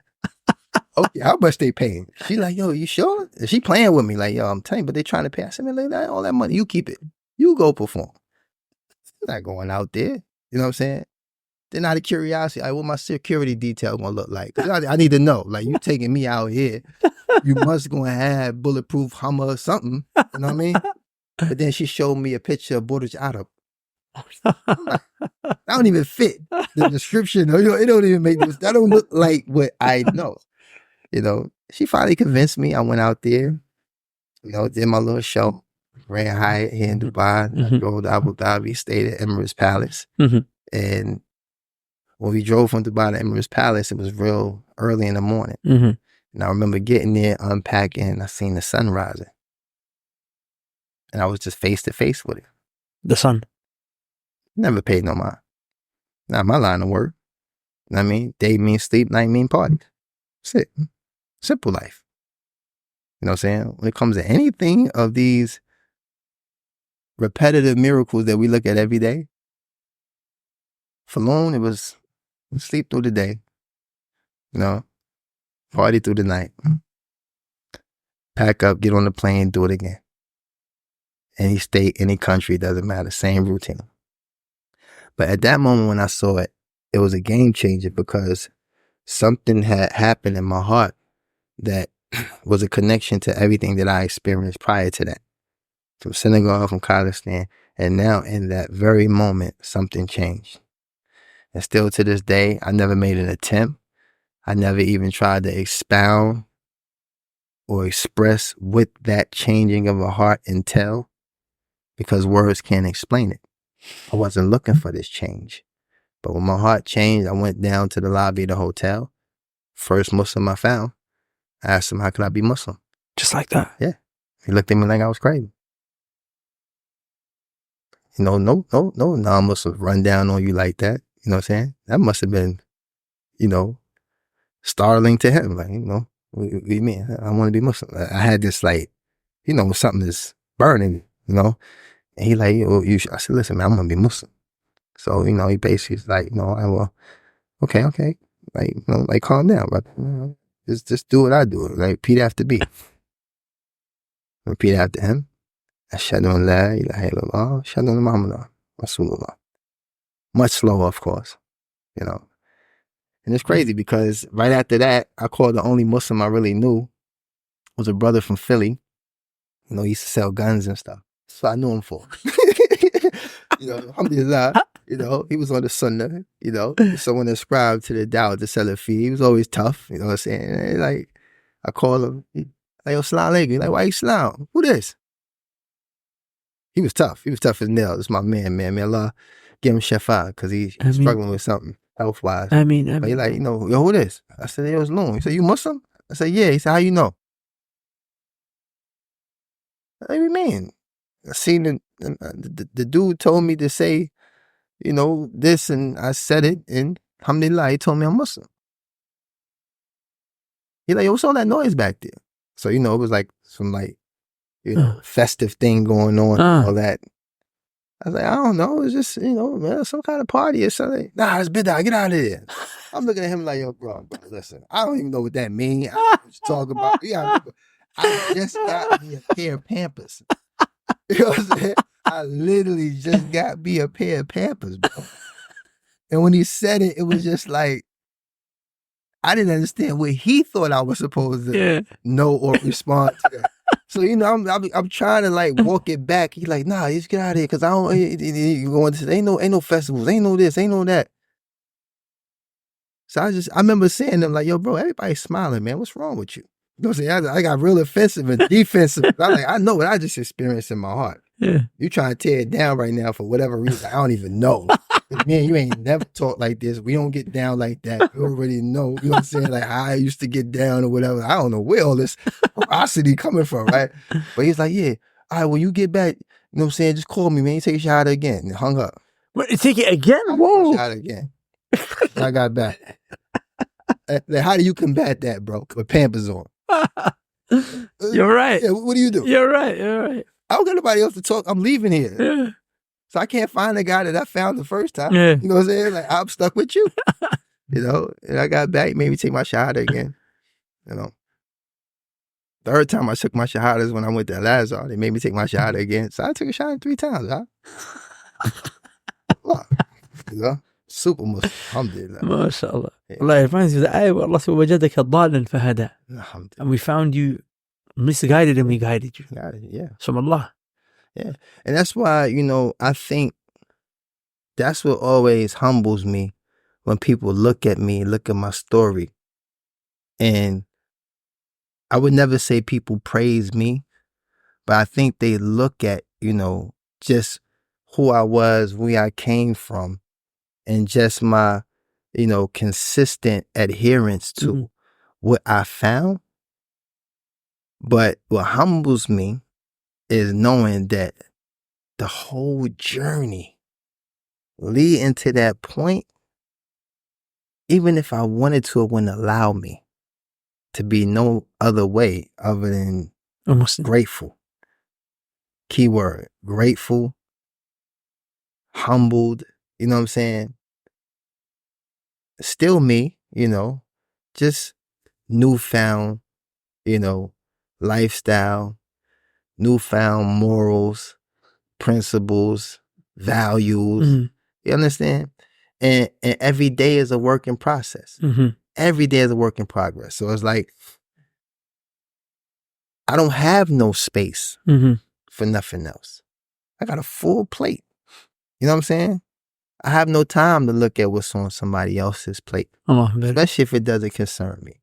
Now, if it's something that I'm obliged, to address, I'll do it in a manner that was done for me. Nobody screamed at me. Nobody, I wouldn't be here. I want to be Muslim. You understand? Allah offered me a certain level of security and opened the door, not a squeaky door. You know what I'm saying? Not a cracked door, wide open, illuminated with light. You know what I'm saying? Why would I offer anything different if it's in my capacity to offer the same thing that was given to me? So it's just, it's always kept me humbled, always kept me grateful and appreciative, and Lord forgive me, sometimes I try my very best not to look at other individuals in any other way than I would really want to look at myself. Because I struggled with it in the beginning. I couldn't understand how somebody was born Muslim could be negligent.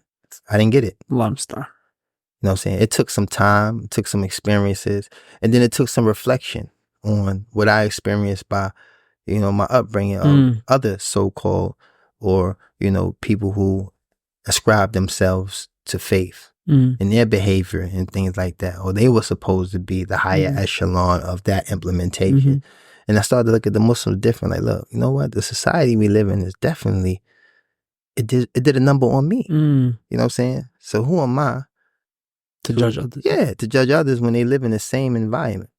Even though there's a certain level of security and stuff put in place from birth. But I always looked at it like, that's why your curiosity is heightened. You understand? It's no different than a good kid in Harlem or Brooklyn or the Bronx. If the dude's on the corner is right around the corner, you gotta go there every day to go to school. You know what I'm saying? Something gonna happen. You know what I'm saying? And that second set of parents, you gotta go meet every day when you go to your teachers, you go to all these different people. Something will happen. Something will happen. So it took some reflection, but wallahi, at first, I used to really look at a born Muslim. Sometime I do talks, I'm seeing him with a tracksuit, seeing dudes like, looking crazy. Man. I was like, wallahi, I wish I could just take your Islam and give it to my mother. SubhanAllah. Wallahi, I used to look through it like that. Alhamdulillah, my grandparents, may Allah have mercy on them both. They accepted Islam before they died. Oh, really? Yeah, but even through the process of looking at Muslims who I deemed to be negligent, but still, I just take 3, because I know my grandmother accepted, everybody else would. Like, I literally used to just sit there with no lips moving and nothing and just look at Muslims like, Allah, if I could just take this joint from you, because you don't act like you want it. You know what I'm saying? You too busy trying to be who I was. Let's trade. You know what I mean? May Allah forgive me for even thinking that way. That's what I used to be like, man. Let me get that. Allah, if Allah wasn't the all-seeing, I'd push you in the corner and take your Islam from you. You know what I'm saying? Put in my suitcase, take it back where I'm going and give it to somebody who I think, could use it. And that's why, that's what motivated me to want to get down.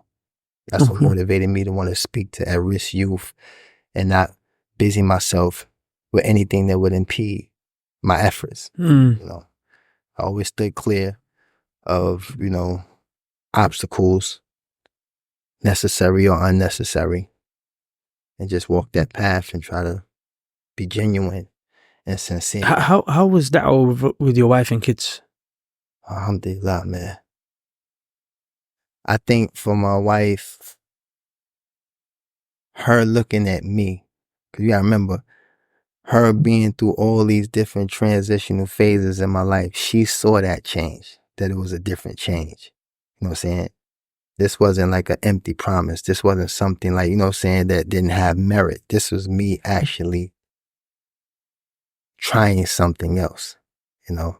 And I think she's seen it, and I think that, you know, it affected her. And then I think what really pushed the envelope, so to say, is that I had one of my brothers, Moroccan brother, and his wife. They came to stay at the house, you know, and she got real tight with his wife, and you know, my son, you know, because you know he played ball. My son was playing ball at the time, so it was kind of like they fit right into the family. He had a nice size house at the time, and it was like he was staying there. I still was kind of traveling and stuff. So I remember when he called me and told me that he had took my wife to Jumu'ah. And how long is this after you've? It's like 2 months. Okay. It was a couple months after. Okay. I don't know if it's 2 months exactly, but it was a couple months after me. And I remember him telling me, like, she took Shahada. And I was like, what? Okay. You know, because I didn't really get the chance to really put my effort in. I'm still kind of moving and, you know, taking invitations, you know what I'm saying? And when he said it, he was like, yeah, you know, the brother, Abu Muhammad al-Maghribi, he gave the khutbah and everything, and I introduced and this and that, and he was talking to her, he was giving a dawah, and she was, you know, kind of apprehensive, and he had explained to her, like, you know, I guess she said something like, well, yeah, you know, I'm interested, but I'm just, you know, one of them type of... Just checking out. Yeah. He was like, well, why wait? You know, you're not promised. And voila, that resonated with her. She took a shot. No, you know? So, and then my son is just a funny story because I think he had just got Christians or something in the church. Okay. You know? Like, it was crazy because the time... You're talking about... Yeah, the time it was, he young. Like, how old is he at the time? Like 12 then. I think he was 11 or 12 at the time. Right? He was about 11. So, you know, at the time, and I remember my wife telling me, like, she said, you know, Bryce said he don't want you to go to hell. So that means, like, whatever he learned, they skip past every formality and just start teaching him about who's going to hell and who's not. Because it's like... After the Christian. Yeah, but it was just like, it was touching to me because like, it didn't feel like, oh man, I got to beat these people. It just showed me that somewhere in his heart, he had the capacity to carry something like that. Major. That's major. You know? And I just kind of like, you know, started gradually. I used to bring him to the masjid. You know what I'm saying? I used to watch him like looking down when we go on a ruku. He looking down to see what everybody doing. I remember he told me when we left the match, he said, yeah, he said, Dad, like when I'm 15, I'm gonna take my shahada. So I didn't push the issue, because he had his own timeline. He had his own, you know, he had a plan. Yeah. And I think I was out of town when he took a shahada too. Okay. You know what I'm saying? Because Jawad, you know, called me on the phone like, yo, I got a surprise for you or something. Like, I forgot how he surprised me with it. But it was like, SubhanAllah, man. He, wow. He was saying, he was like 5 a.m. before school. He was like, hey, I want you to listen to something. Yeah, SubhanAllah. Yo, bro. Every time I left that house, it seemed like I came back to a new Muslim. SubhanAllah, man. Man, that joint just took me back. But, you know, words can't explain the happiness because now my home is safe. I have a place of refuge now. You know what I mean? Because I'm still dealing with the world. I'm still learning. I'm still in my infant stage. And, you know, like you said, I have my Khadija, I have my support system, you know? SubhanAllah, man. Yeah. Yeah, alhamdulillah. It's beautiful. The support of the community, you know. As they say, it takes a village to raise a child. Absolutely. But it takes a village to even keep a husband and wife together. It takes a village to give da'wah, to support. You know, everyone's got to do their part. It takes a ummah. Mm. You know what I'm saying? Mashallah. You know, small or the collective. Mm-hmm. And that's the thing. Pride will make you reject that. Mm. You know what I'm saying? Arrogance will make you reject that. You know? And when adversity strikes, it's too late to try to call on that ummah, to call on that community, to call on that village. You know what I'm saying? But in some cases, most cases, it's never too late. You know what I'm saying? That's the beauty of Islam. That door never closes until Allah, you know, until the sun rises and sets in the opposite direction. Then it's over. That's when it's over. Yeah. It's over. So, Sheikh, when it came to the financial side of things, what was that change like? Now you're Muslim, but you've built your business and you've built everything, your source of income through this. You've obviously got a lifestyle that you're used to, family's used to. How was the transition with regards to that? Was there any friction?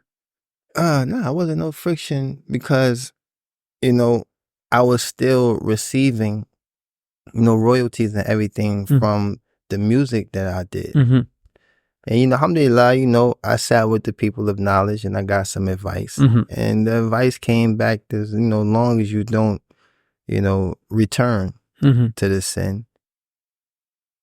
In short, basically, the money took shahada too. You know, so at that point, I was secure. You know, like, okay, cool. Even though there wasn't really no, you know, other source of income. But it was keeping you afloat. It kept me afloat. And then, like, giving the talks and stuff, you know, the compensation for my time. Because I never really had, like, no real fixed rates. You know what I'm saying? Like, somewhere down the line, brothers started to inform me of what I was sort of entitled to. It's like, you know, like, you know, you're leaving your family, you're leaving this, you're leaving all the, you know, whatever business you do. An honorarium, right? Honorarium, you know.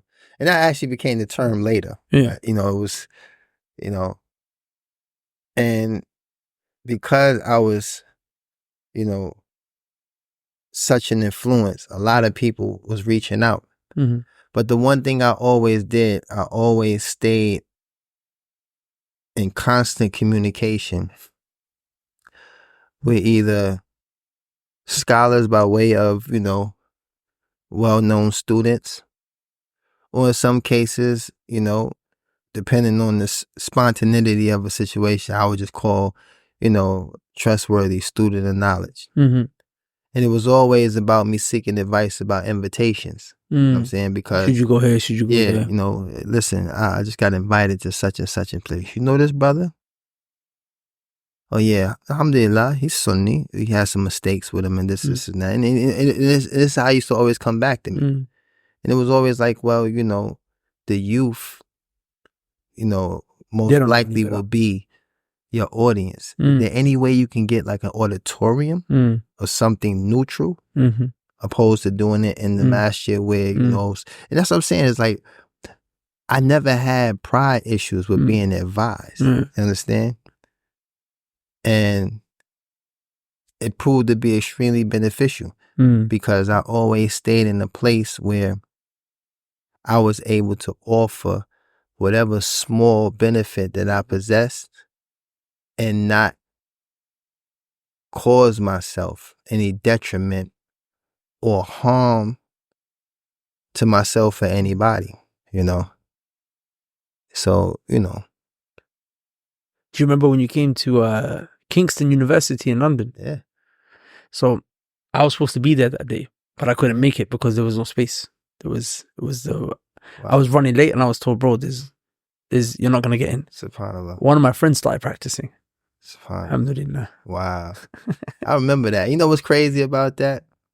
I never, at the time, I was a 8th grade dropout. You know, I was a predicate felon. I was the poster boy for, you know, failure, so to say. And it's crazy because when you say those things, it's easy to put a picture in your mind. Oh, dang, he was dumb. But no, I wasn't dumb. I just, like I said, I had behavior issues. School wasn't fast enough for me. My brain was moving at a pace that school was moving too slow. You know what I'm saying? And traveling the world became my education. You know? But to be able to speak at universities, a place I've never made it to, you know what I'm saying? Probably never aspired to, you know, who knows, you know, but it was so gratifying, you know. And I remember telling the kids too, I was like, listen, you know, what's the benefit of giving your professor an A and giving a law a D? Okay. You know, I remember that being my angle because it's the first thing that resonated with me because, you know, I'm looking at future doctors, you know, I'm looking at the future, the next generation. So the only thing I felt at that moment, I never forget it, that I could offer, I asked them, you know, saying, you know, many of y'all stay up all late, you know what I'm saying, working on these papers and, you know, for your professor. But yet, you know, you deprive Allah his right to be worshipped. You know, you're negligent when it comes to the salat. You know what I'm saying? Like, why give your professor an A and give Allah a D? I remember you could hear a pin drop because everybody kind of like, it was just like a wake up. Like, wow. No one never said it like that. And I'm pretty sure even their parents were saying things like, you know, encouraging them, you know, to get this degree. This is the prerequisite to you making it in life. And it's like, it was just all inspiring to know that Allah put me there in that moment to say just those things. I didn't have a book to go through. I can't give you the explanation, the Shara Usul Sunnah, or Shara Thalatha Usul, or Qawaid al-Arba'a. I have that capacity to do those things. I'm just here as a Muslim, your brother, who's had some extensive experiences in everything that's contrary to the religion, and I want to just safeguard you. Just like your Lord, just like your Rasul, safeguard you from falling into these things. But then you did start seeking knowledge as well, right? I did for myself and my family. And you went to Egypt. Yeah, I went to Egypt. I studied at a couple Marakas. I was getting the language down pat, and it's crazy because right when I got the knot off my tongue, I went to prison. So now, 9 years, nobody to talk to. Nobody to talk to. So I only was able to preserve the language through reading the books of the ulama. In Arabic. In Arabic. And I started having between the Arabic, the books, and that handswear. Oh, yeah, handswear does a good job. Bro. Yeah. If I'm lying, I'm flying. That's that joint right there. Alhamdulillah, rahimahullah, it was a brother who tutored me during the Thawra. When everything went sideways in Egypt, I was still pursuing learning. Even though, how long were you in Egypt for? A little over a year. Oh, wow. You know what I'm saying? So, when all of this stuff... And you were studying the whole time?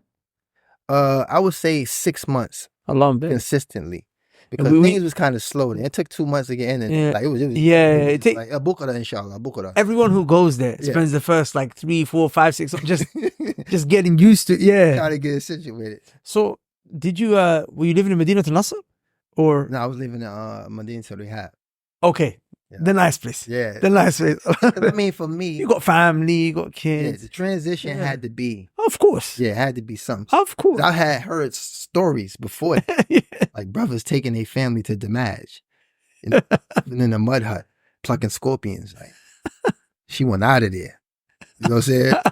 Brother talking about, yeah, he looking to get married. I thought you was married. She's gone. She's gone. You know what I'm saying?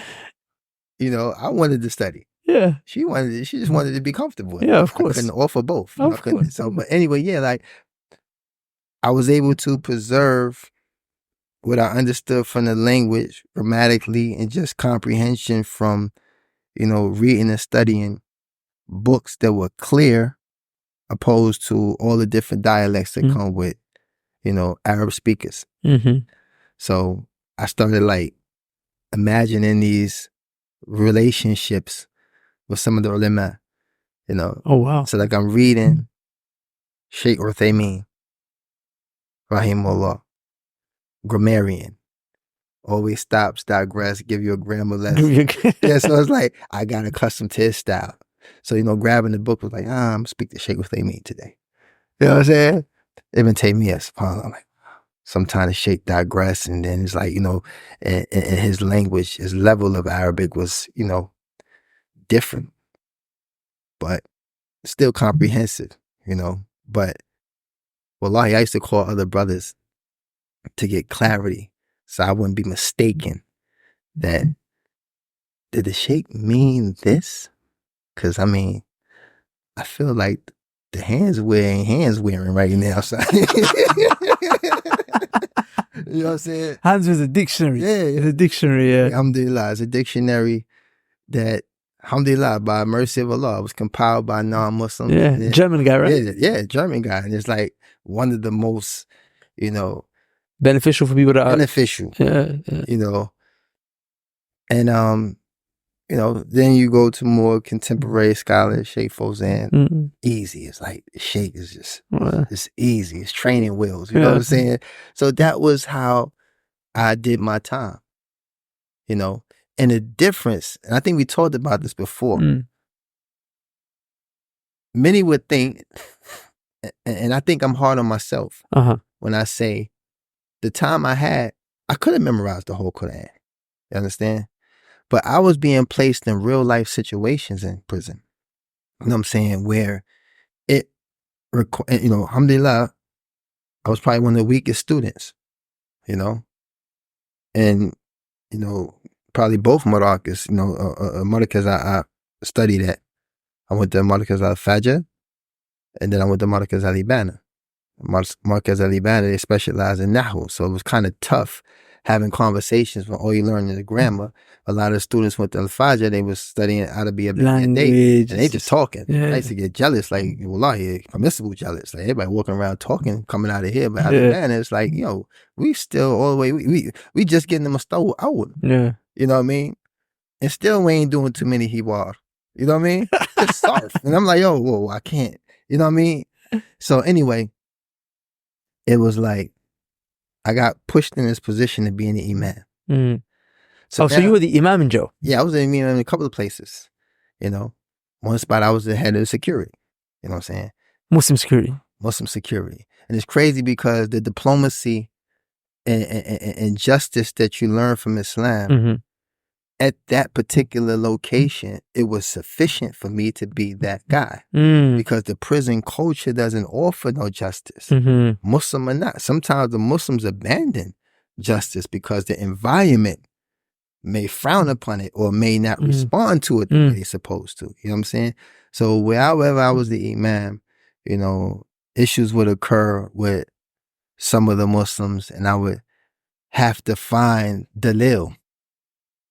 You understand? To arbitrate. Yeah, exactly. To arbitrate, to facilitate certain real-time affairs. So my studies became that. It wasn't something I can consistently, selfishly do for myself. It was like, anything could come up. An issue popped up, I have to find the answer. Yeah. And then sometimes I had to sit the brothers down, listen, give me a couple of days. You know what I'm saying? I'm trying to call a brother. He ain't been answering. He probably traveling. Someone that exceeded me in knowledge. I'm not here to just, force it. And it becomes catastrophic. Because we're in a different environment. This ain't no member banging going on here.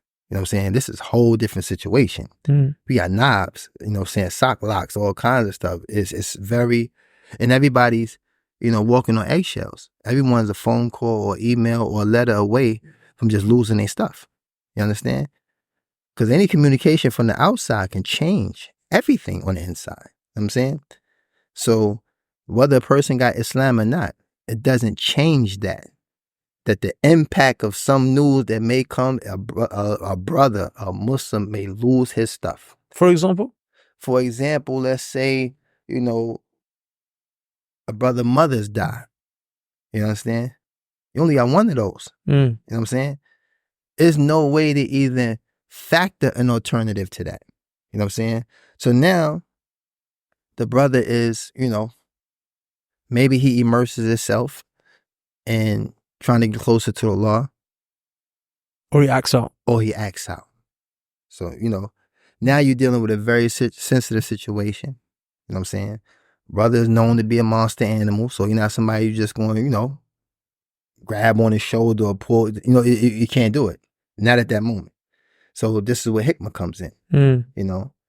And unfortunately, a lot of situations in prison, brothers don't operate in that fashion and they become more harm than help. So I believe that Allah put me there for a reason, because a lot of people don't know. This is a disclaimer. I was Muslim before I came to prison. A lot of people actually believe I became Muslim in prison. In prison, yeah. I was Muslim 3 years before I came to prison, you know? So that was the thing. It was always like these sensitive situations that was coming up, you know? And I found myself having to find proof and evidences to combat and prevent certain things from transpiring within the Muslim community, because as the imam, I was responsible for the religious affairs of the Muslim. That's the responsibility that comes with it. You know what I mean? So mention a story. Some brothers wanted to kill someone because he wasn't praying, so he had to. Yeah. I mean, that ain't even the tip of the iceberg. Okay, you know, bro, it used to get bad. You know what I'm saying? Because you got brothers who were, you know, facilitating fantasy football and all that. So this is gambling. You know what I mean? You got brothers who might have been selling tobacco. You know, you got brothers that may have been selling K2. You know, K2's a drug? Controlled substance. I mean, I'm talking about people, you know, smoking this stuff and don't remember what they did. Okay. You know what I'm saying? I'm talking about they flash out and just crazy. Do something wild and we got to lock down. All right, everybody lock down. Everybody to yourself. Now we in a cell for 1 month because you chose to smoke something and run around here screaming you on fire. You understand? And then when you find out where you got it from, it's like you can't tell on your brothers, but the same token, we got to admonish you in some way, shape, or form. Yeah. Because not only have you impeded the Muslims, but you got other people as well that got rights. You know what I'm saying? Now, no one's getting visits. You know what I'm saying? Somebody, family probably drove 7 hours to get here. Because of your little episode or your contribution to that little episode, you've impeded someone's family. Visiting them. You understand? And that's why I think brothers appreciated me, because I looked that far down road. It wasn't just like this selfish, we a gang and, you know, roll with us or roll over. Like, it wasn't that. It was like, look, you wrong. I mean, I wouldn't make a show of a spectacle, but I get a brother alone. You wrong. You know that, right? I just need you to know that. I don't want you walking around here thinking that you're not. And I pray Allah forgive you, but you wrong. You understand? Nah, you right. But you know, everybody can't be you. Like, bro, you could be better than me. I don't know who you think I am. I'm just letting you know, according to what we ascribe ourselves to and what we're supposed to be implementing to the best of our ability, because we don't have the same distractions as brothers that's free. You understand? If you want to do right, this is the place. You want to do wrong, you got to look for it. You know what I'm saying? And that's how I used to always talk to all the brothers. You know what I'm saying? And that's a huge responsibility when you're dealing in a volatile environment where the testosterone level is through the roof. You know what I'm saying? And then also you got brothers that want to imitate other, you know, groups. Because they got certain ways they establishing hudud. Yeah, you can't put your hands on the brother. No, I'm just saying, you supposed to get lashes. Well, you want to give him lashes? Hold on, you crazy. Want to give somebody lashes for drinking? Like, you can't get that man no lashes. Okay, so they were trying to implement the had. Yeah, and that's what I'm saying. Without having the hukm or the wisdom behind it, if that's, you know, if that's not present, so they would have lashed it. Just transgression on it. So they would have lashed it. I didn't allow it. No, I'm saying they would have if you went, if Allah didn't put you there. That type of imam, like, check this out. Wait the next wreck move. You know what I'm saying? Like, well, it had been gone. It had went up. You know what I'm saying? Because I even heard of incidents taking place after I left certain prisons. And I was embarrassed and I was hurt that whoever assumed, you know, responsibility for the Jamaat went into a whole nother opposite direction, and brothers beat a brother up bad, transgress against a brother. And it's like, yo, this hatred we had for each other, knowing that everybody else hate us. There's enough hate to go around for you to turn around and hate your brother. Everybody else hate us. You know what I'm saying? You ain't never got iftar on time. Every Ramadan. 9 years for me and counting. You've been here 20. Like, have you ever got suhoor on time? Have you, like, come on, everybody hate us. How you gonna go do that to the brother? You know what I'm saying? And I used to actually look at it like a deficiency in knowledge. And in some cases, I looked at it like, that was a coward move. If you felt like you had to transgress on anybody, why ain't you just go outside and do like 1,000 burpees? Beat yourself up.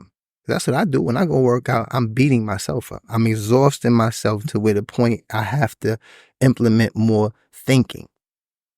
You know what I'm saying? I literally looked at my workout regimen that way. I'm gonna pop myself. So now I don't have a lot of energy to be with the BS.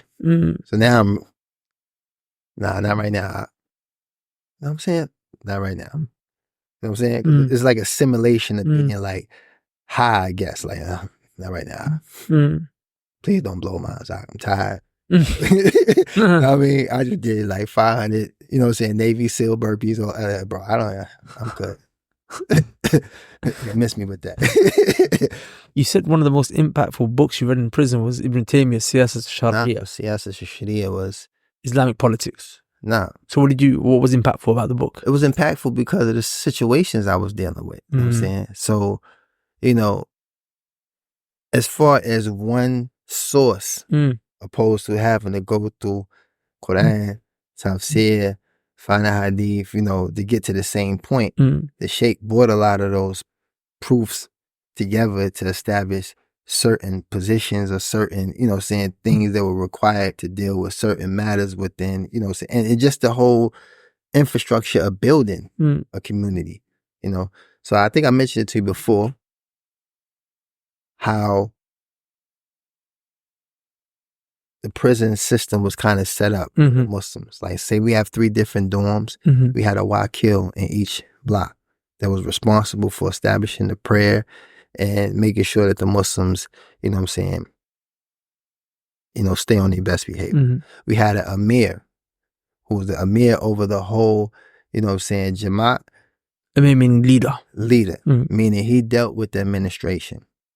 You know what I'm saying? Because the imam was the most knowledgeable, not the Amir. The imam was the most knowledgeable, and he was entrusted with the religious affairs.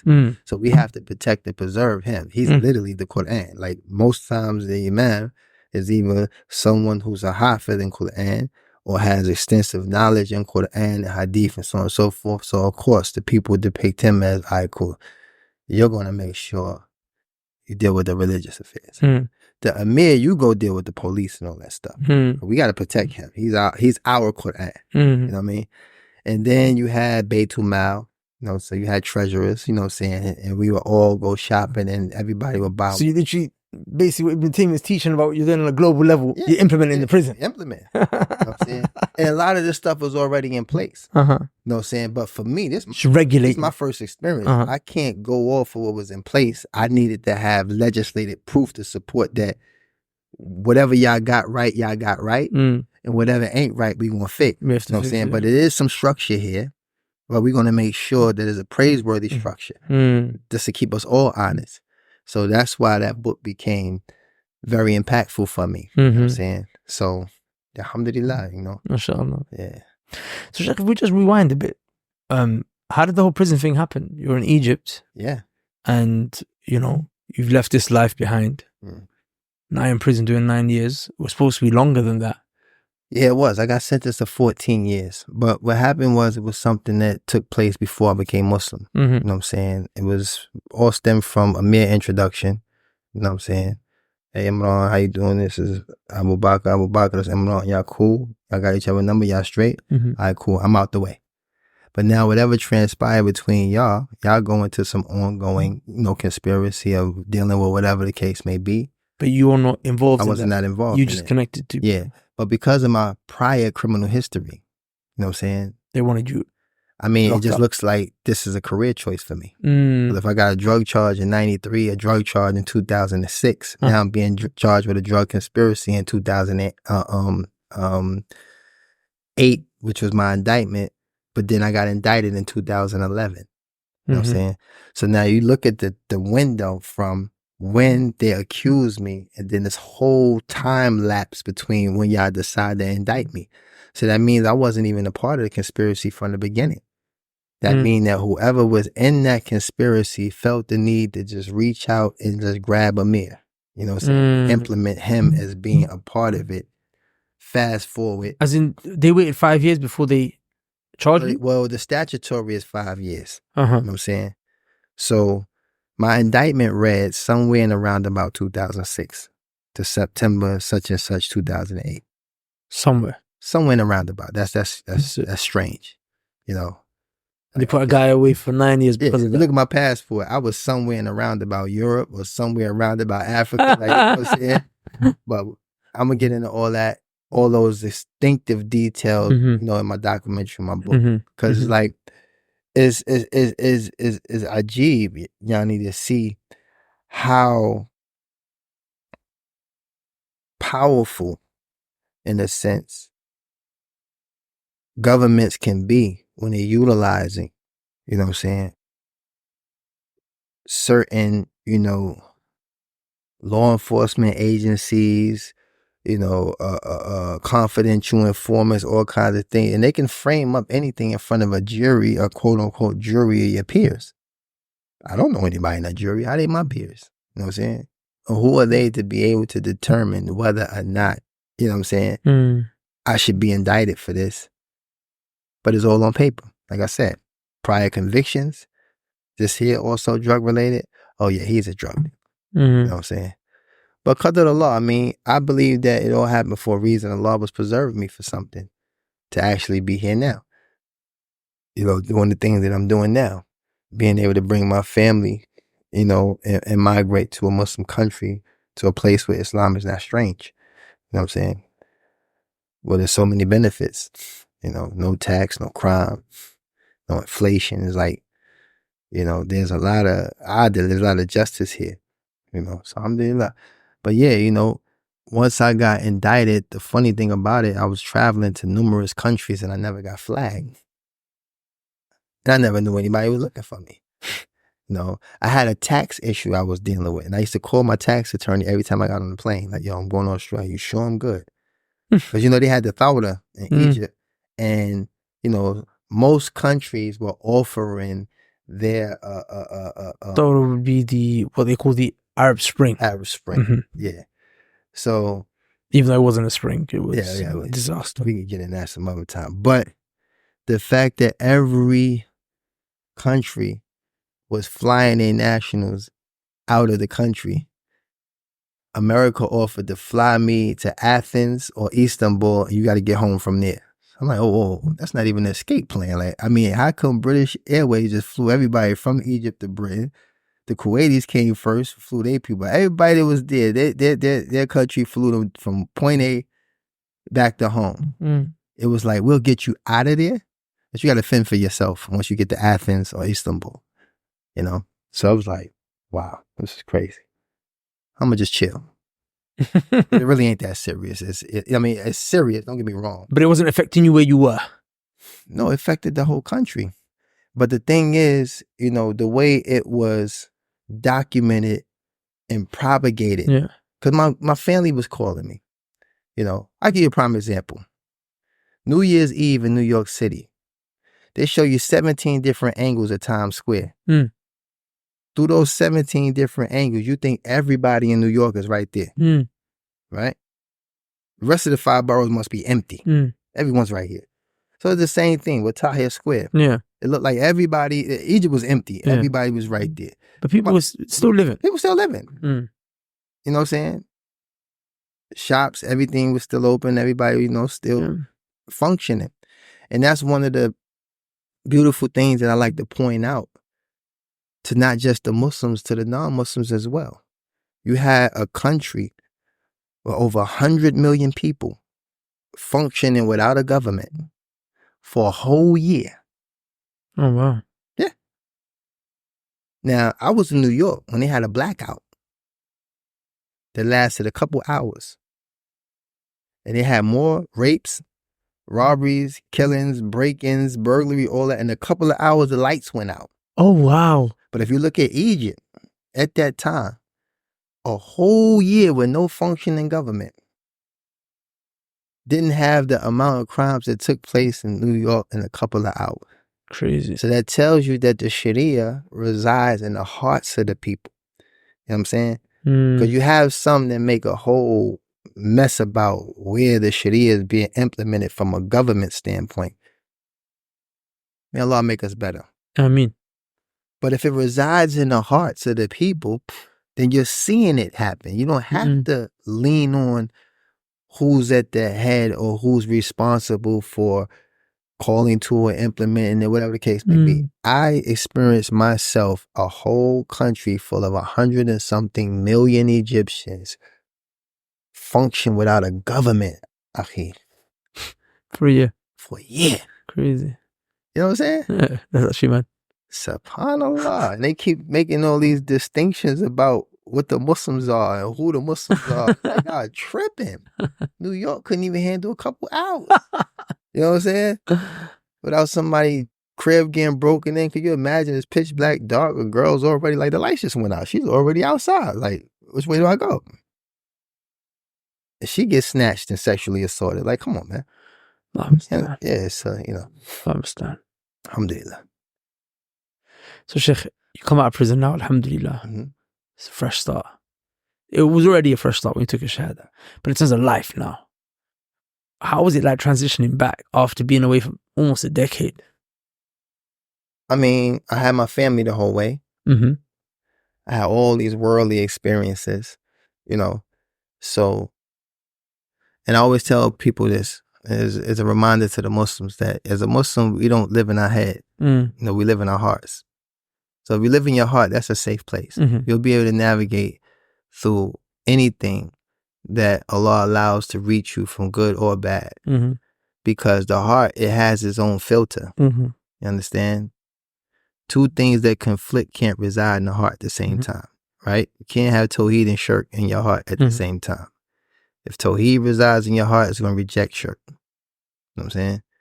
If good resides in your heart, it's going to reject evil. But storing things in your hard drive, your brain, you know what I'm saying? You have to go through the process of processing all of that data and acting based on that process. You know what I'm saying? And that process can be corrupted by all sorts of things that have nothing to do with your heart. It's all in your head. So the 9 years I was away, you know, it increased my relationship with Allah. My family was there the whole way. That gave me solace, knowing that, you know, Allah placed them under His security. And as a man, I didn't have to worry so much. You understand? And time, something I never had.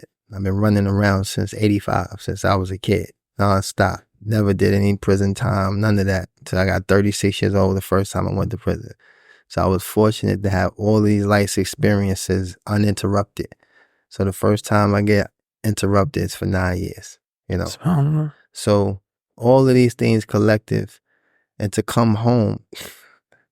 And I think a lot of people look at me and see like my level of sanity, and it may be intriguing, but it goes back to what I said. My sanity is not determined by me living in my head for 9 years. You understand? What resided in my heart was able to put my mind at ease. You understand? Because my heart was at ease.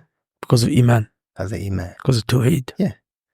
So if the heart is at ease, because I keep telling people all the time, such thing as being heart dead. You could be brain dead and still live. Right? Brain could be dead. They can plug you up to machines and all that, you still live. Once that heart stops, this was something that I was actually thinking. Because I've spent a lot of time with people that have been in and out of prison for extended periods of time. There's always something different. Oh yeah. Even if they're on their deen and whatnot. And it's something that I've become sort of accustomed to. I remember at one point thinking, I wonder, Sheikh Amir, like, what's his glitch? Yeah. And especially after that day when we sat in the cafe, we spoke for like 2-3 hours. I was like, Allah barak, Allah safeguarded him. Yeah. Like, very normal. Yeah. Don't get me wrong. It's still some PTSD that comes with being in that environment all that time. You know what I'm saying?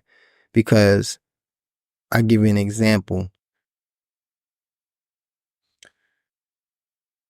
You're dealing with other people with mental illness. Mm.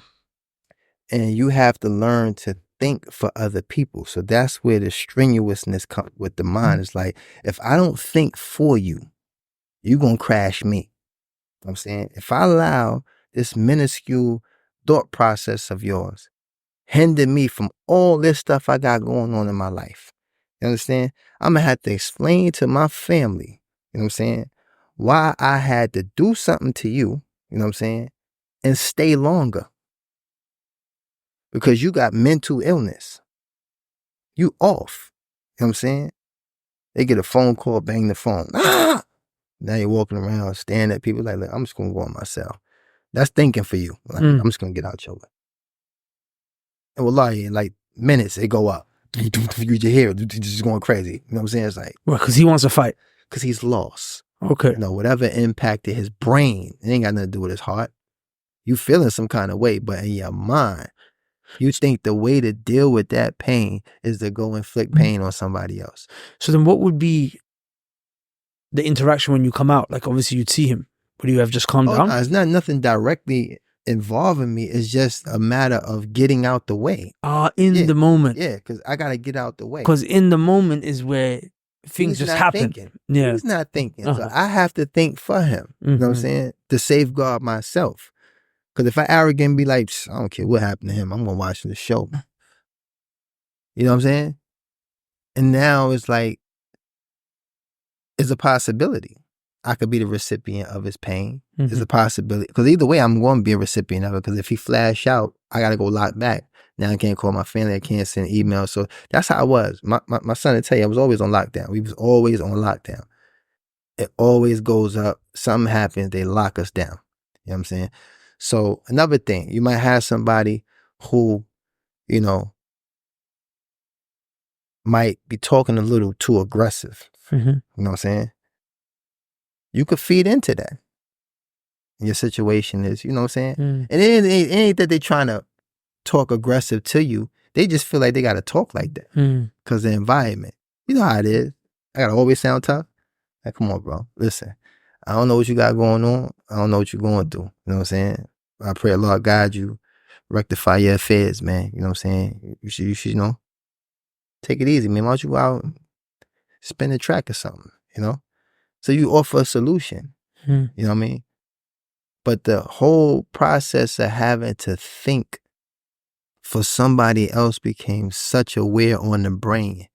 But it wasn't what drove me. You know what I'm saying? The heart drove me. But sometimes, wallah, like, you know, I'll give you another example, like being in solitary confinement. You don't have no watch, you don't have no clock, you don't know what time Salat coming in. You know what I'm saying? So we have to look out this skinny window and try to get a shadow to see if it's Dhuhr or see if it's Asa, or I hear the keys jingling, I know the CO is coming. I ask them, yo, you know what time it is? They'll tell me the time when they watch. It might be 30, 40 minutes to Salat come in. So now in my mind, I'm thinking, my mind turned into a clock. Like I could actually, okay, another 10 more minutes, another 5 minutes. All right, Asa should be in. I'm just going to pray. You know what I'm saying? Or when they feed in, you know, you knew the sound of keys, you know the sounds of everything. You know what I'm saying? You could tell when somebody get out their bed, if they put their slippers on or put their shoes on.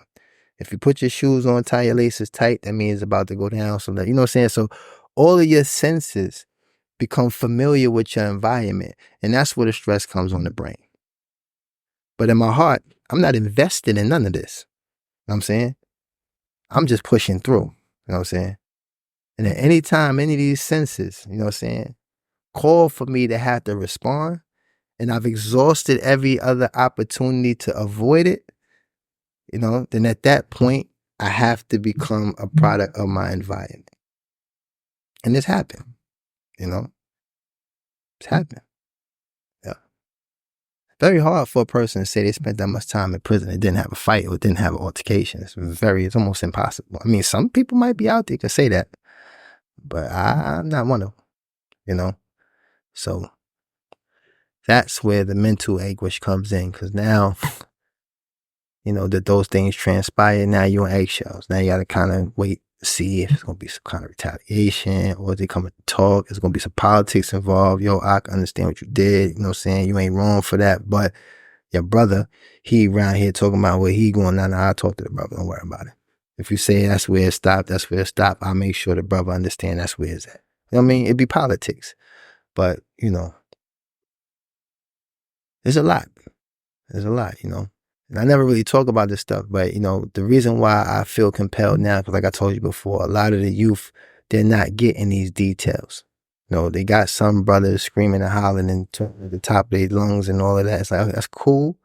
You know what I'm saying? But if there's no correlation to the consequences that they're about to run into, and if you really endure those consequences, you know that there's a very much needed approach to it that's settling, but putting emphasis on, you know what I'm saying, the damage. Because if you're screaming, I can't hear that. I can't feel that. Yeah, not going to scare me into not, you know what I'm saying, doing this stuff. I got to know that it hurted you. You know what I'm saying, that it affected you. And you have to explain how. Because I've never been there yet. You trying to stop me from going there, then prove to me at this moment that that's not a place to go to. Mm-hmm. You know what I'm saying? That's the goal. That's the objective. How do you do that without mixed messaging? You know what I'm saying? Mm. Still sounding like you out on the roads or you out in the street at the same time. Come on. Sounds like very high stakes, high intensity, mental pressure. Bro, just thinking about it right now. Yeah, I can see in your face. It's like the stress. Because there's a lot that people will never, and I pray will never experience. But if you're treading a path that leads to those experiences, I'm here to tell you, there's no blueprint. You understand? You are constantly have to figure out a way to navigate day in, day out, until you do at least one calendar year. Now, if you sentenced to, like me, I had 168 months. When they offer your sentence, they give it to you in months. The math just busts your head open. Like 168 months, that's 14 years. You know what I'm saying?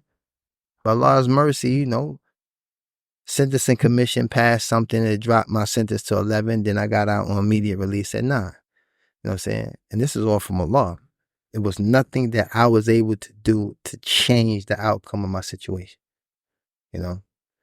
And then trying to stay, you know, keep your nose clean. That's what I'm just trying to internalize right now. Like, you're just in prison thinking, I just want to not get involved in any mistakes. I want to go home. You just want to go home. But it's you got people there that want to stay. But right, so then you got to get away from them. The environment is set up to force you to slip. Bro, you want to go home. Sometimes you have to go against yourself for the sake of your family, because they don't want to hear enough stories about you getting stabbed or, you don't want to hear that. They got to already accept the fact that they don't have you there. You know what I'm saying? So they don't get this every day, day in, day out stress. You in here with men. You know what I'm saying? Every day. Men with mental issues, men that's selfish, men that got all types of character flaws and issues and weaknesses and deficiencies. It's like, you in here with them. You got rapists, you got killers, you got, stick up kids, robbers. Like, you got every facet of crime that could be committed, and you in here with them. Pedophiles. You know what I'm saying? It's hard to just deal with them, and they're probably the most harmless people in jail. But it's just hard to even know that they exist. Wallah. I'll tell you a funny story. We're going to move on. It was, we had a brother, mashallah, named Salahuddin, white brother, long hair. He's in a wheelchair. And he was in a cell with 2 pedophiles. Oh, no. You know what I'm saying? 2 child molesters, And he's a practicing brother? Yeah. Practicing brother. Wallah, he rolled his way to Jumu'ah every Friday. He's always in attendance. It's like, he has no, his legs is not an excuse. You know what I'm saying? And sometimes I used to have to tell brothers that had legs. Like, what's your excuse? You know what I'm saying? Like, why you ain't coming to Jumu'ah? Like, why you ain't coming to none of the, the durus? You know what I'm saying? Why you ain't coming to Tahleen? Why you ain't, like, you know what I'm saying? Salahuddin and everything. So when he complained to me, because I was the imam, he said, brother, I come out the shower. They don't even want to go out the room and let me get dressed. That was it. He had to say nothing else. You know what I'm saying? So we had this one brother. MashaAllah, man. Abdul Rahim, man. This guy was a monster. Like, Abdul Rahim might have been about 6'9", you know what I'm saying? I remember the first time I met him, brothers called me. That's what I met the first time I had, like, to deal with him, because I had to always deal with the brothers. Mm-hmm. And all the brothers love me. So they know when I come, I'm not coming with the BS. I'm coming to it's justice with me. I'm fair. I'm not here to tell nobody what to do. I'm not telling you how to do your time, none of that. So the brother like, yo, man, all right, we'll get your brother. I'm like, what happened? Like, hurry up. Go to the inside right here and there. Y'all going there. I see him, like, talking down to somebody. But I can't see the person because he's so big. Wallah, he's so big. When I go around as one of the officers, he like this tall. Oh, wow. And he tell I told you stop playing me. You always playing, you know what I'm saying? And I'm looking to the officer. At him like, yeah. And he's terrified. He don't even want to put his hand on his radio, nothing. He don't want to hit the button because you hit the deuces, the cavalry come. He's just sitting there. You know how a dog ears go up? Yeah, yeah. Yo, that's how you look. I'm looking at him like, I look at the brother. I say, get your hands out that man's face. He said, no, I'm sick of him. He always playing.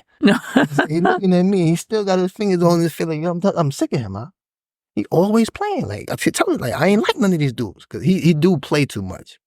And because guys, and we want to go home, they don't want no problem with no police. Like, it ain't that they threatened by you. Just, if the plan don't work your way, you're going to use your badge. You know what I'm saying? And that's what Ak is on. He like, yo, look, I told you stop playing me. So I had to save the guy. He gonna say something smart after the brother left here. You lucky you came. I say, you right. You lucky. Yeah, I came too. You know what I'm saying? Because he was about to knock all the furniture out your mouth. You know what I mean?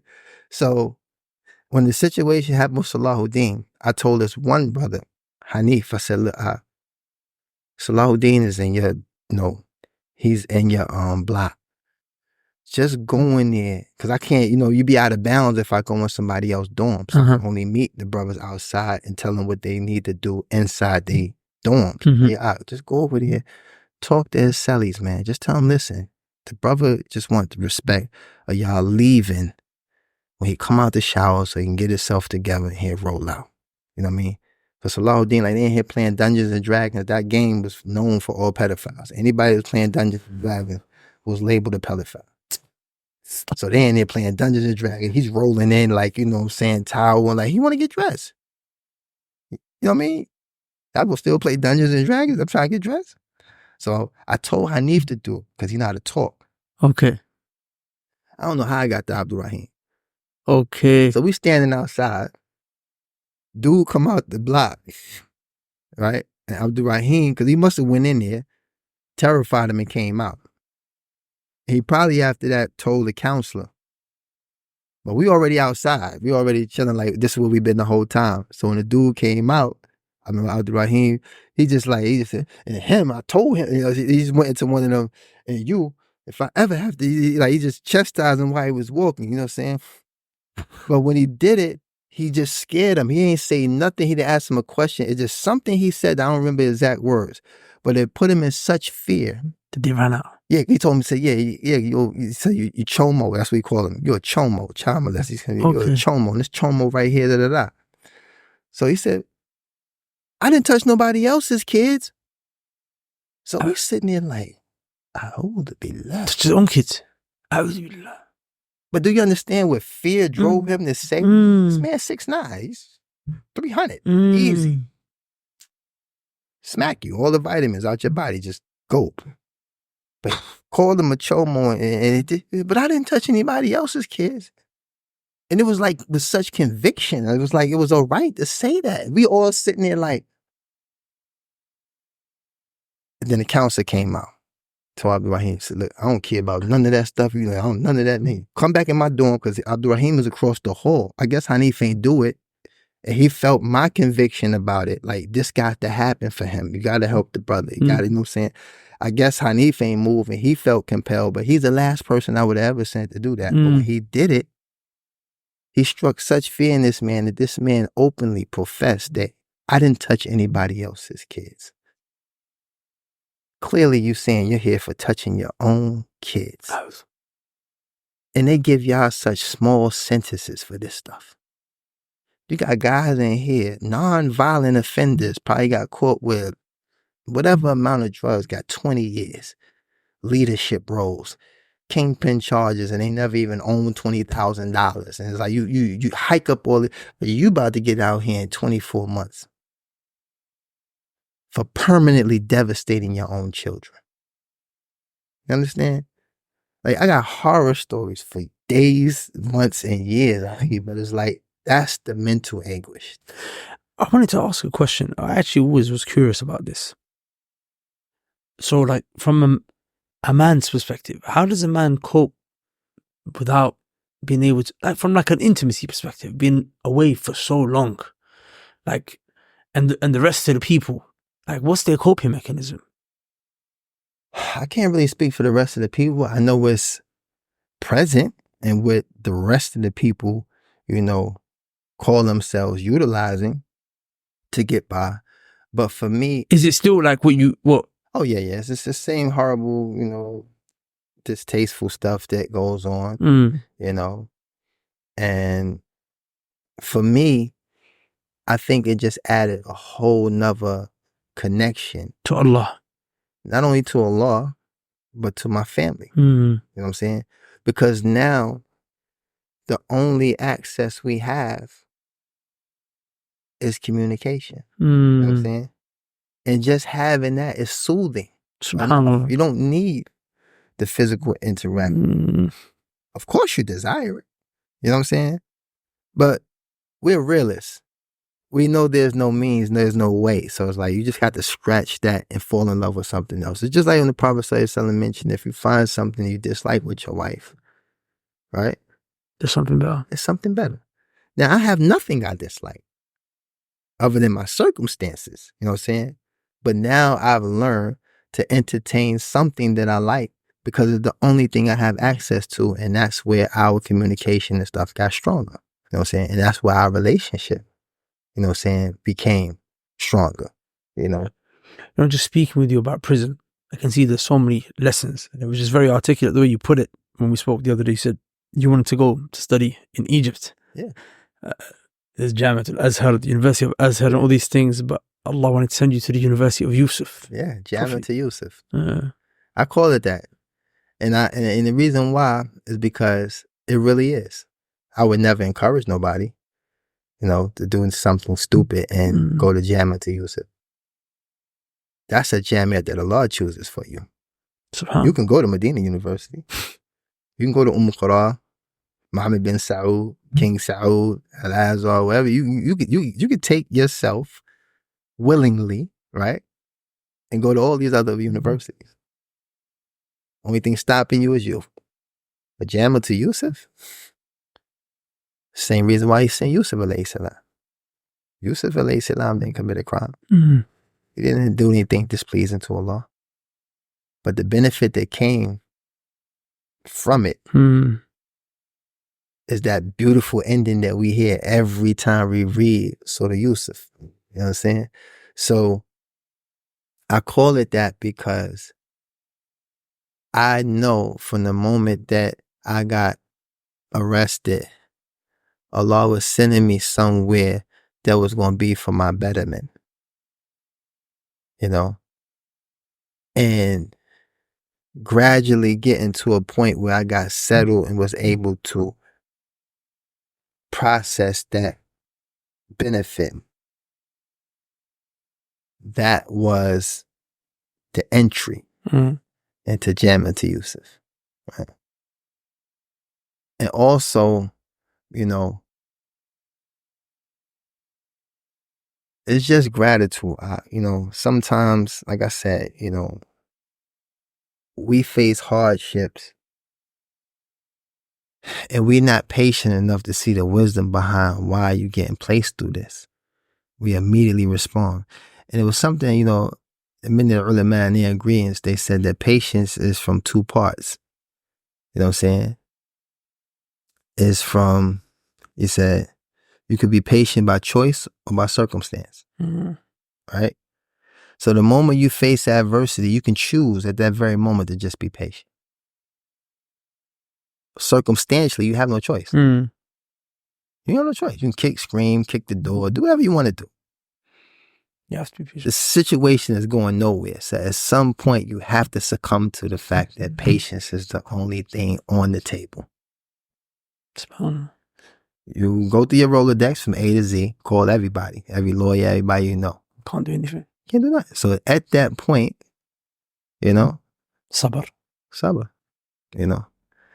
But I think the immediate impact in choosing to be patient, you know, I've been able to do that on a grand scale. You know, may Allah make me better. Sometimes, you know, I do have triggers. I'm human. Sometimes it's like situations that hit me and it's like, man,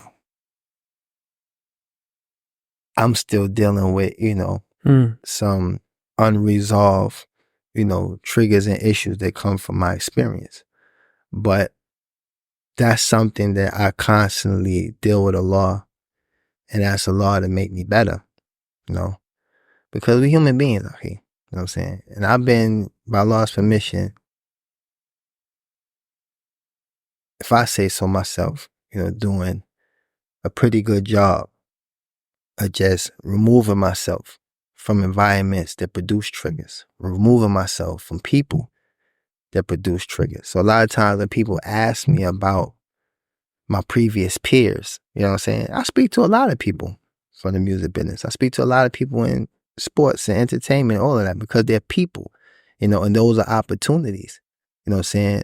They either call them to Islam, you know what I'm saying, or, you know, give them the opportunity to see, you know, where Loon is at today, and hopefully they'll reflect and say, wow, you know, bro really is different. Still funny, still like, you know, still personality still there. And that's the thing that bothers me sometimes. It's like, you think all the Sahaba was the same? A different person. Hey, different person, man. Somebody just want to be the same. Yeah, nah. Same Shemar with a point. Look the same, speak the same, talk the same. I wouldn't be me. Be me. You know, alhamdulillah. So Shaykh, alhamdulillah, Azza wa Jalla brings you out of prison. MashaAllah, tabarakallah, you managed to move here, do Hijrah, and you set up some projects. Yeah. One of them, when it's come to actually, is this app. Yeah, Paid Meals. Paid Meals. Yeah. Now, Paid Meals, you know. So before you explain what it is, why? I mean, well, my wife is my partner in Paid Meals.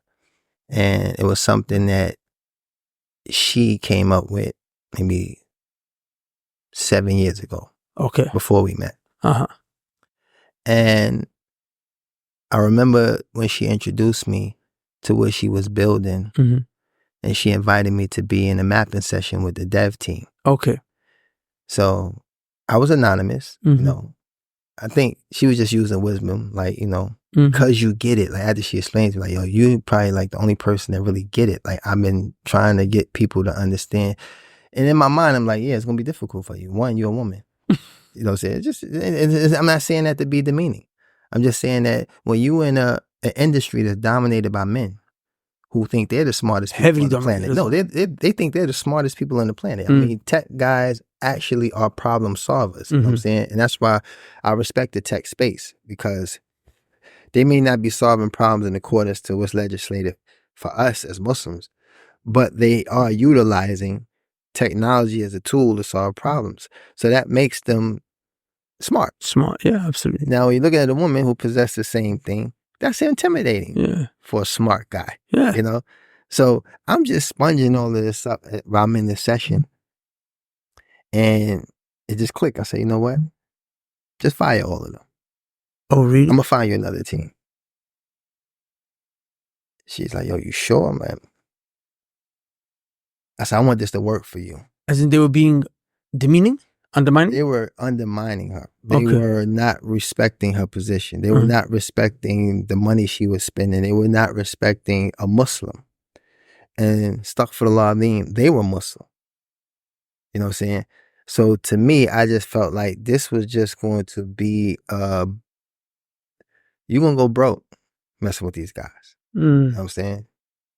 And the guy that was the owner of that death team, I can tell, I just see him through his arrogance. He would cut her off when she talking. You know, it was just like, you know, like, wow. So yeah, just get rid of those guys. I'm going to get you another team. You know?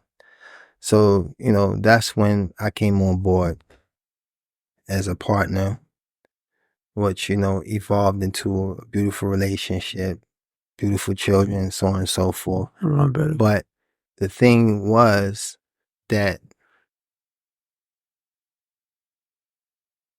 all of the trial and error of scaling and, you know, the company and the evolving came from a partnership that consisted of a male who's tech savvy, understand the tech business, but the brains of the whole operation is a woman. And it goes back to what we were talking about earlier, right? So now let me just get into what Paid Meals is real quick. So Paid Meals is a mobile application that enables contributors to purchase meals for people in need through participating vendors, right? So we created this ecosystem to impact food insecurity, you know, on a major scale. So we've been manually implementing one single functionality of Paid Meals for like the past 4 years since I've been home.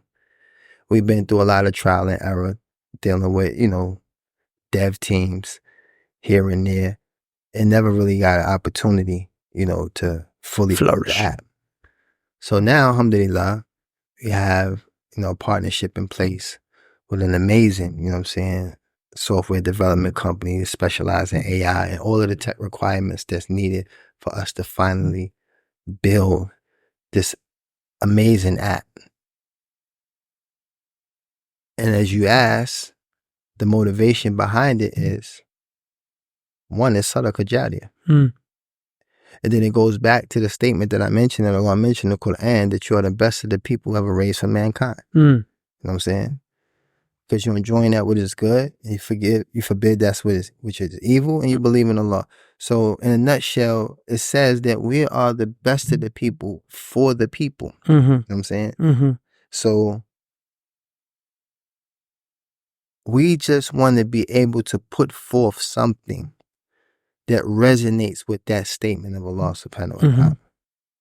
Because governments promise, and governments have the capability to amass food, allocate it in a certain manner, but logistically, they'll never be successful at it because they haven't figured out the logistics. You know what I'm saying? So this is where we aim at as a company. And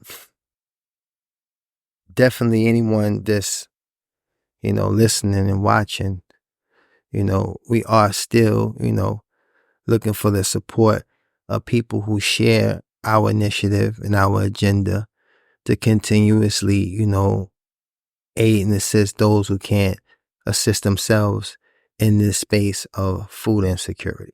You know, one of the things I loved about this initiative, you mentioned that the food is good quality food. It's the same food I eat. And the reason why I love that is because Allah says in the Quran, كَلَّا بَلْ لَا تُكْرِمُونَ الْيَتِيمِ. Allah said, no, they didn't honor the orphan. And honoring is a step more than just giving him charity. Yeah. Give a guy charity, but honoring him is to give him to treat him like you treat one of your own. It goes exactly. The hadith of the Prophet ﷺ, he said, "La tu'minu ahadakum hatta tahibbu li akhihi ma tahibbu li nafsihi." Yeah. So we understand that you will not, you know, truly believe, or your iman will be naqis, it'll be deficient and not complete if you do not want for your brother what you want for yourself. So that's why I say for anybody that's listening as an entrepreneur or anybody that's trying to do business, Muslim, even the non-Muslims can take a page from this, is that when you operate in a fashion that's just, in accordance to what your Lord prescribed for you, because he knows you better than you know yourself, whether you accept that, believe it or not. This is the infinite mercy of Allah subhanahu wa ta'ala, that what he prescribed for his creation is something that is for your embedment. You know what I mean? So incorporating all of that and all of our efforts is what makes, you know, these efforts so gratifying, you know, and the zeal to continue and press on, and the passion to continue and press on, knowing that you're doing something that's pleasing to Allah, is unwavering. You know what I'm saying? Only death can stop it. You understand? It's the only thing that stop it. So, you know, definitely, you know, we urge the people to, you know, stay in tune with, you know, our efforts and trying to eradicate, you know, hunger one meal at a time. Inshallah. Inshallah. And, you know, for those of you who follow me, you know, real Loon2Amir on Instagram, you know, be an easier way to keep in tune with all the stuff that I do, you know, for the sake of Allah, and trying to bring about some change in areas where we have the ability to. But this is what's going to actually rectify the fears of this ummah.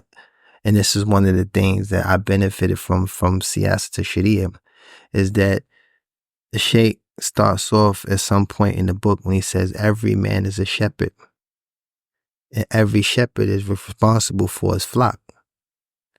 So this establishes the responsibility of every able-bodied person. You know what I'm saying? And that the burden doesn't just lean on leadership or those that's at the helm. This responsibility trickles down to the person who has the least capabilities, but whatever capability he possesses, he's obligated. And that's, you know, what more justice could you ask for? You understand? So yeah, you know, we have to be at the forefront of doing things that we have the ability to do, and not try to justify some things that we do that do entail good, but your contribution to that thing may not never be noticed. It may not never, you know, come into fruition, because maybe you could have asserted yourself in another area and been far more beneficial. I mean, and that's, you know, something we should always ask Allah for, to purify our intentions and guide us, and not leave us to our own whims and our own desires. Barakallah fi Shaykh. Very much enjoyed this conversation. We've run out of time, otherwise I wanted to also talk about your hijrah, but that might have to be an episode on its own. Inshallah ta'ala. Inshallah. You know, you already know we're working towards, you know, doing something big and bringing back the Perspective podcast. Inshallah. With myself, and, you know, my intentions is maybe we could pick up the second half. Yeah. You know, my podcast. Yeah. Oh, that would be lovely. That would be lovely, inshallah. And before we leave, I want to mention to all of the listeners and people who are watching, we have the Al Hidayah Umrah trip, where, you know, the brother Abu Salih, you know, Ilyas, he's a graduate Qura in Mecca. And we've put together this Umrah package for those who are suffering in areas of Iman. And those who are suffering with finding companionship to aid and assist them, increasing in Iman. And also balancing it out with some activities and things, such as the things that you do, you know, Righteous Rise. You know, I had an amazing time with you, by the way. You know what I'm saying? I think I already told you that, but I'd rather the whole world hear it as well. I had an amazing time networking with young entrepreneurs. And this is something that I'm trying to do as well, by establishing one of the most virtuous acts of ibadah is, you know, either minor or major pilgrimage to Mecca and performing Umrah. And, you know, just trying to make it an experience, which in itself is something that's undescribable. is something that's extremely gratifying. It's something that Allah has made as a means for us to hit the reset button and start working towards, correcting speech, behavior, anything, that may have been accumulative in regards to sins. Mm-hmm. And also, having some fun-filled activity just to top off, this act of ibadah, and, I'll be doing a talk. There'll be a couple of students of knowledge. We have some of the ulama, inshallah, to benefit us with some advice and just make it an experience. You have Badu Jag, we have a lot of, some influential people. Maybe yourself would join us as well, and just give them an opportunity to see some of their real-time today heroes and influences and people who are doing things, inshallah, pleasurable to Allah, so they can see in real time and share space and ask questions and get advice while performing something that many Muslims, propagate, pray and supplicate for just to perform one time, because I'm pretty sure yourself, you made Umrah quite a few times. I've been fortunate as well, but it never gets old. It never gets old. Wallahi, it's something that will continue.